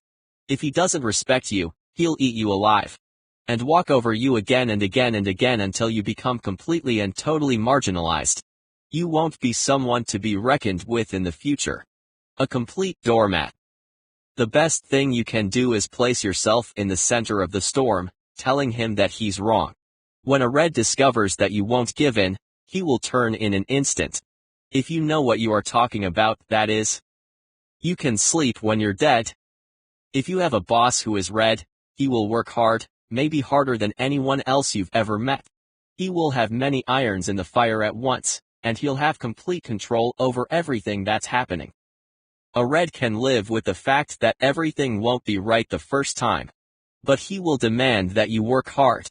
You should be diligent in everything. Feel free to put in overtime if you can. I urge you not to become a workaholic. Life has more to offer than work. But from the perspective of a red boss, this would be a first-class quality. He will hold you in high esteem if he sees your commitment in the form of hard work. Conclusion: show that you work hard. You don't need to run into the red's office every 5 minutes informing him that last night you stayed at work until 11:30. He might not even be impressed. He might just ask you whether such a trifling little task like that warranted the time you spent on it. But you should report back regularly about what you have done and present, briefly, the result of your efforts. Be willing to take initiative. Offer suggestions that the red didn't ask for. As usual, get ready for a fight, but he will like that you are driven. Please note the wording in the preceding sentence. It doesn't say that he'll like you because you are driven. It says like that you are driven. A red boss may very well like you, that's sometimes the case, but don't expect lots of glowing and pleasant praise. How to behave when you meet a red. You don't have to completely adapt to how reds want you to behave, that would be surrendering. There are several other things you need to keep an eye on in order to achieve the results you want. Because reds have their faults and failings but often turn a blind eye to them, you can help to achieve a better result if you know how. Here are some points to keep in mind. Details. Boring. Essentially, reds dislike getting into details. It's boring and takes time. Thus, reds tend to be careless about small matters. You can accuse reds of many things, but meticulousness isn't typically one of them. For them, the destination will always be more important than the journey, so reds will do just about anything to achieve the desired results. Reds won't naturally stop to consider the small things or analyze their method. Conclusion: if you really want to help reds do better work, try to demonstrate the benefits of keeping an eye on the details. Explain that the results will be better and profits larger if they just consider a couple of small but crucial elements of the project. Be prepared for the huff and puff and a general unwillingness to act on your advice. But if you're good at arguing, your advice will be followed. As we know, reds are good at pushing themselves to the limit, just as long as they make headway. Quick but often frightfully wrong. As I have written several times before, everything in a red's world is usually very urgent. You can figure out for yourself the risks this entails. Putting the pedal to the metal may seem like a good idea, but only when everything else, and most of all everyone else, is on the same train. Normally, reds rush ahead of the group only to get annoyed when others can't keep pace. A red needs someone who can get him to pause and realize that not everyone has grasped the situation as quickly as he has. He'll never be able to carry out all the phases of a project on his own, even if he believes he can and probably will attempt to. He still needs to have his team with him. You've probably heard the expression quick and wrong. Conclusion: give examples of instances where time was lost by being too hasty. Point out the risks involved in hurrying too much. Explain that others can't keep up, and point out that it would be great if everyone knew what the project was about. Don't give in. Assert that not even he can manage everything himself. Force a red to wait for others. Afterwards, try to discuss the event and show clearly and distinctly what was gained and how much the red has profited by taking things a bit slower. Let's try a few completely untested ideas and see how it goes. Should we really do that?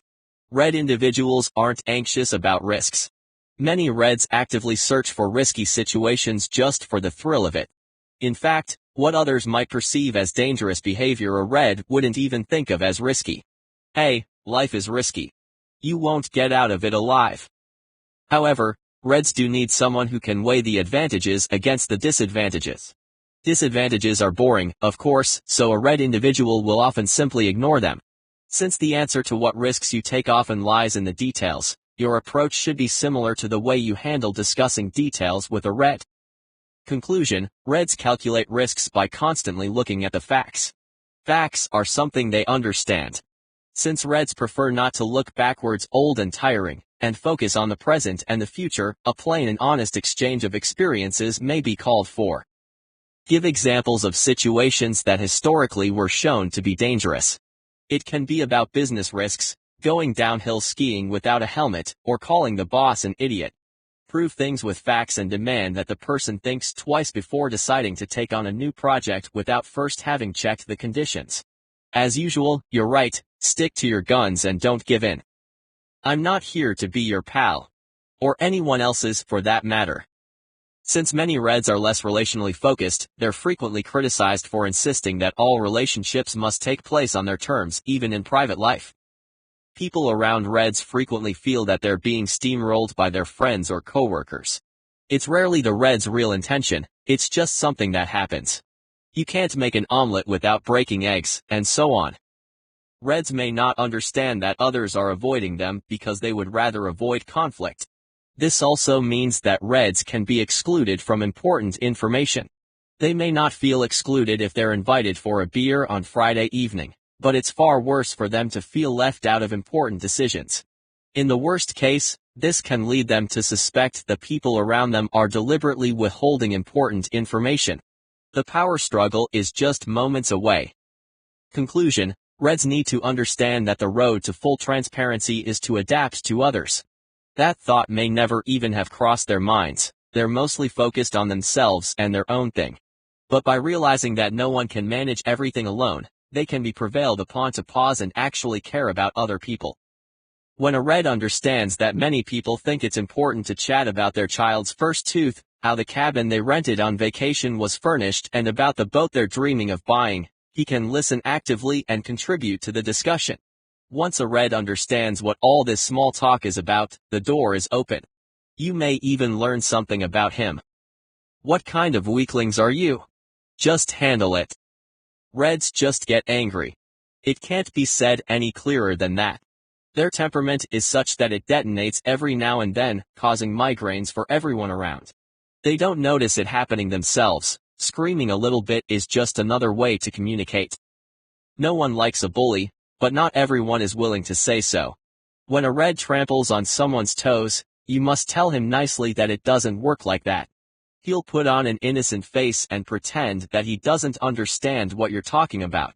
Secretly he'll be thinking that if some people are afraid of him, well, that's just tough. Conclusion: you should confront his behavior immediately. Don't allow any exceptions, just say loudly and clearly that you won't tolerate coarse remarks, nastiness, and uncalled for tantrums. Demand adult behavior, and if he loses his temper, just leave the room. It's important that you never let him get his way just by barking his head off. Just remember that this is a technique, bickering and brawling, that has worked for the Red for many years. As a child, he might have gotten his way by quarreling. More than likely, his family experienced his explosive temperament in his very early years. And you can bet that they just succumbed to avoid the air raid siren. Very few people have confronted him about this, meaning that the demand for calmer conversations could easily lead to even louder protests. The one thing a Red detests more than anything else is being told that he must lower his voice. Adapting to yellow behavior. What a yellow expects of you. Isn't it nice being here all together? In essence, yellows are not afraid of conflict. If something goes wrong, they can really blow a gasket, but if possible, they prefer a pleasant and cozy atmosphere. Yellows are at their best when everyone is being friendly and the sun is shining. A yellow, however, can be very sensitive to whether people are in good spirits or not. If the people in a group are in bad spirits and aggression is pouring down like from a cloudburst, he won't be happy at all. Conclusion: a yellow functions best when he is happy and content. His creativity is at its zenith and all his positive energy flows. You should strive to create a warm and friendly atmosphere around him. Smile a lot, have fun and laugh. Listen to his crazy jokes, laugh along at all his childish remarks, and kindle the easygoing and happy-go-lucky atmosphere. If you do that, he'll feel better about you and listen to you more, which is always a good thing. A yellow in a bad mood is not much fun to be with. I asked someone to fix that tiny detail, I can't remember who, though. Keeping a yellow's interest is, in all honesty, not the easiest thing to do. There are many things that bore the socks off a yellow employee, customer, friend, or neighbor. A foolproof method to put a yellow to sleep quickly and efficiently is to bring up lots of details. Don't do that. A yellow simply can't cope with details. It just gets boring. Not only will he forget what you're talking about, but he'll also simply think that he doesn't need any of those details. His strength lies in the broad brushstrokes. You can easily ask a yellow to draw up a vision for the next 10 years, but don't ask him to explain how to make it happen. Conclusion: if you want to keep a yellow's attention, strip away as much of the minutiae as you possibly can. Always start with the big questions. It's perfectly fine that you know how to install the latest surround sound system, but don't tire your yellow friend with it. It's not for him. He just wants to know how to get the music started. It's just like with reds, if not worse. Yellows don't care about how things work, only that they work. So put away the instruction manual. They'll never open it. Follow your gut. It works every time.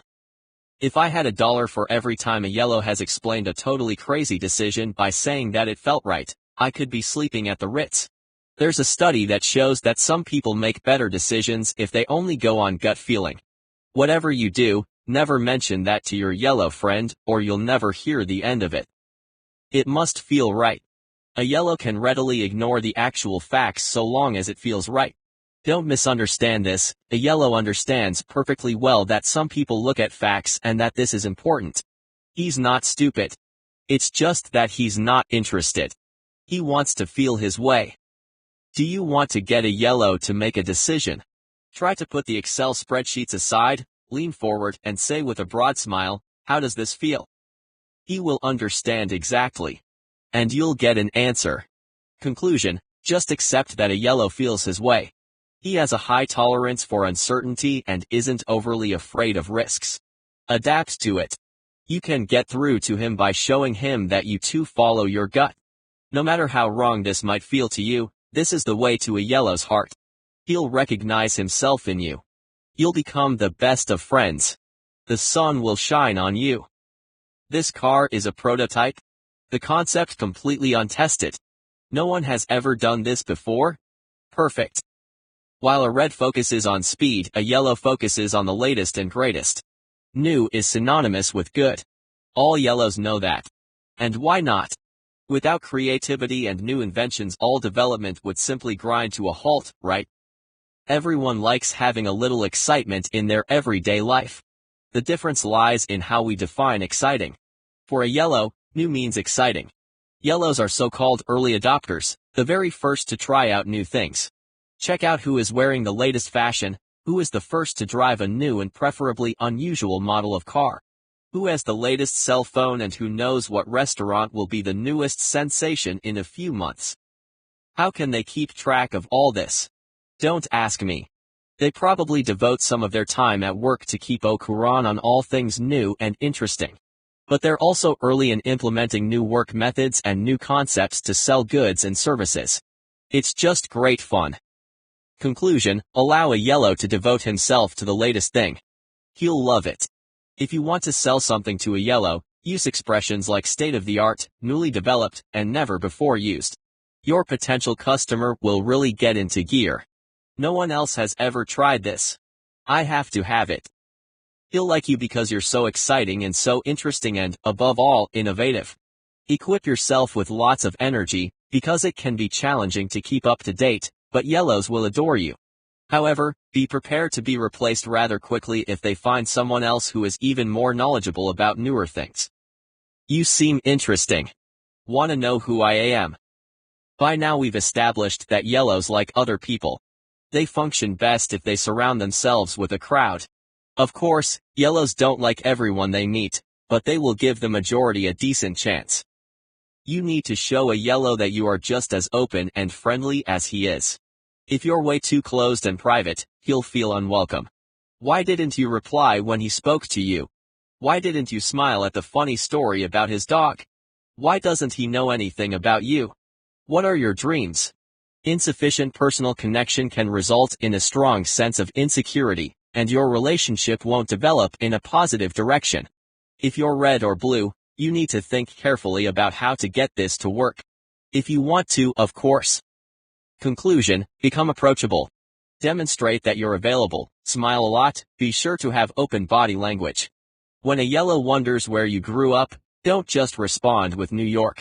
Say that you lived in Chelsea, and that you loved jogging along the High Line, and that a pickpocket stole your wallet once while you were walking down Fifth Avenue, and that you met the love of your life when she accidentally dropped a plate of fries on your pants at a restaurant. It may seem a bit unnecessary, but you should definitely show interest in the yellow as a person. Admittedly, it won't be difficult to find out things about him, because he'll freely tell you a great deal. But be sure to show that you are curious and interested. And remember that yellows are very susceptible to flattery. How to behave when you meet a yellow. To keep a yellow in good spirits, you need to rub him the right way. The problem will become obvious after a while. They won't get that much work done. I've looked at a group of yellows who were trying to solve a problem. They all spoke at the same time and had a great time, and when you asked them how things were going they said, "Fantastic." But nothing got written down. To really make headway with yellows, you need to do more than just create a great atmosphere. Once you've tuned into their frequency, you need to do the following. Learn to tell whether a yellow is actually listening. I'm just going to say it like it is, yellows are, beyond the shadow of a doubt, the worst listeners. Usually, they will never admit it. The very expression itself, awful listeners, is something negative, and they'll do anything to avoid negativity. Many yellows really see themselves as good listeners. Who knows where they got that idea? It's simply not true. Of course, there are yellows who listen when it suits them, or when they've already gotten what they wanted out of a conversation. But in most cases, forget about it. They don't want to listen. They want to talk. Yellows simply think that they can express everything far better than anyone else. The problem is that they neglect to listen to what anyone else is saying. Conclusion: when you're dealing with yellows, there are certain things you need to do.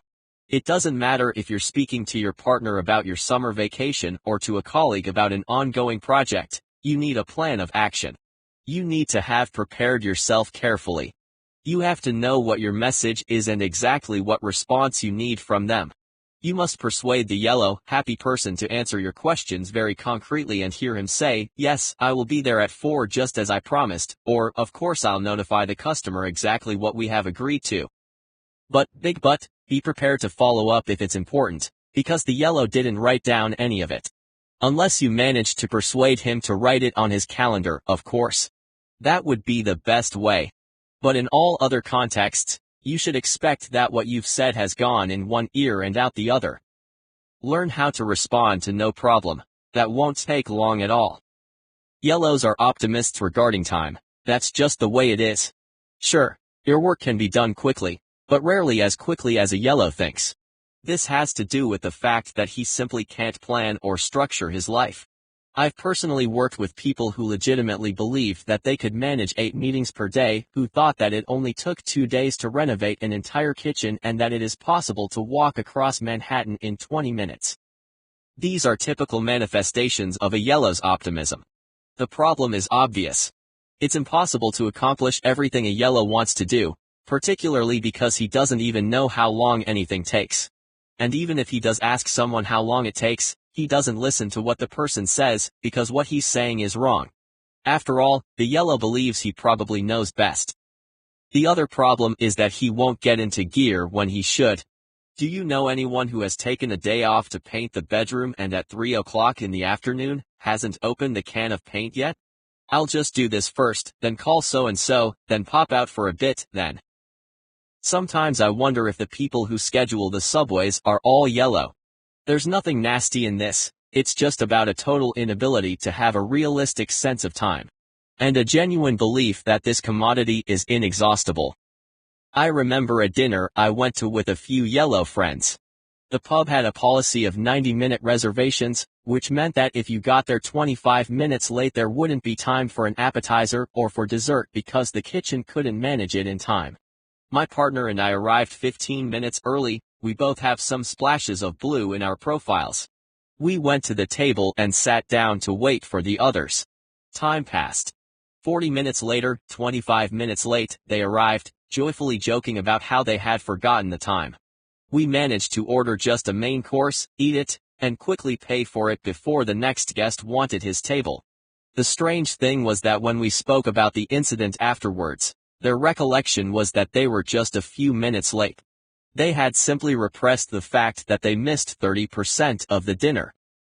Conclusion: coordinate all appointments properly with yellows. Synchronize your watches. Explain very clearly that the plane takes off at 8 p.m. and that if he doesn't show up by then he'll be left standing at the gate. Say it like it is: if he's not in his car outside your door 2 hours before the plane takes off, you'll drop down dead of a heart attack. Tell the yellow that you will be deeply irritated with him and that your friendship could be damaged due to his continual slip-ups.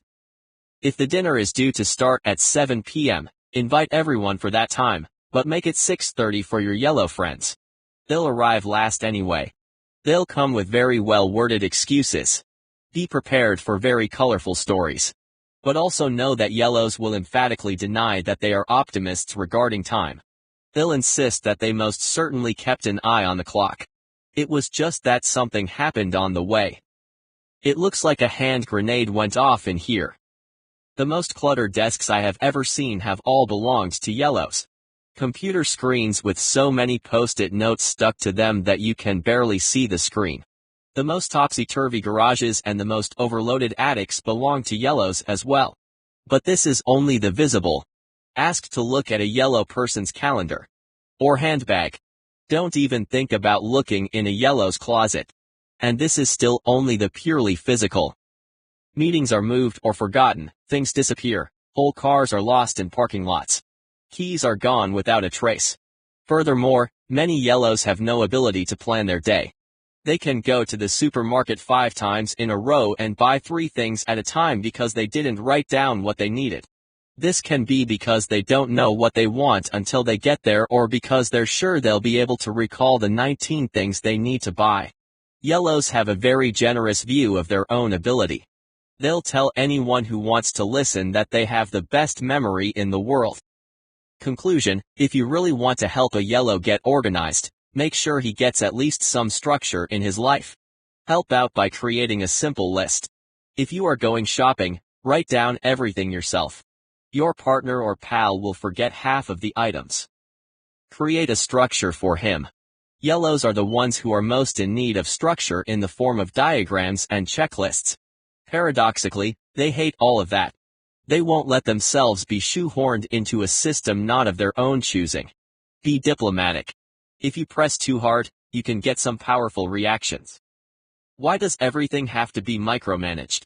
Are we living in a fascist state, or what? Remember that for yellows the most important thing is to look good. All the time. Me, me, me. Yellows have strong egos, just like reds, no doubt about that. They like getting attention. They throw themselves into the center of things faster than anyone else. They enjoy themselves the most when they're in the middle of where the action is. Your yellow friend is a ray of sunshine, talking louder and faster than everyone else and lighting up a room with his behavior.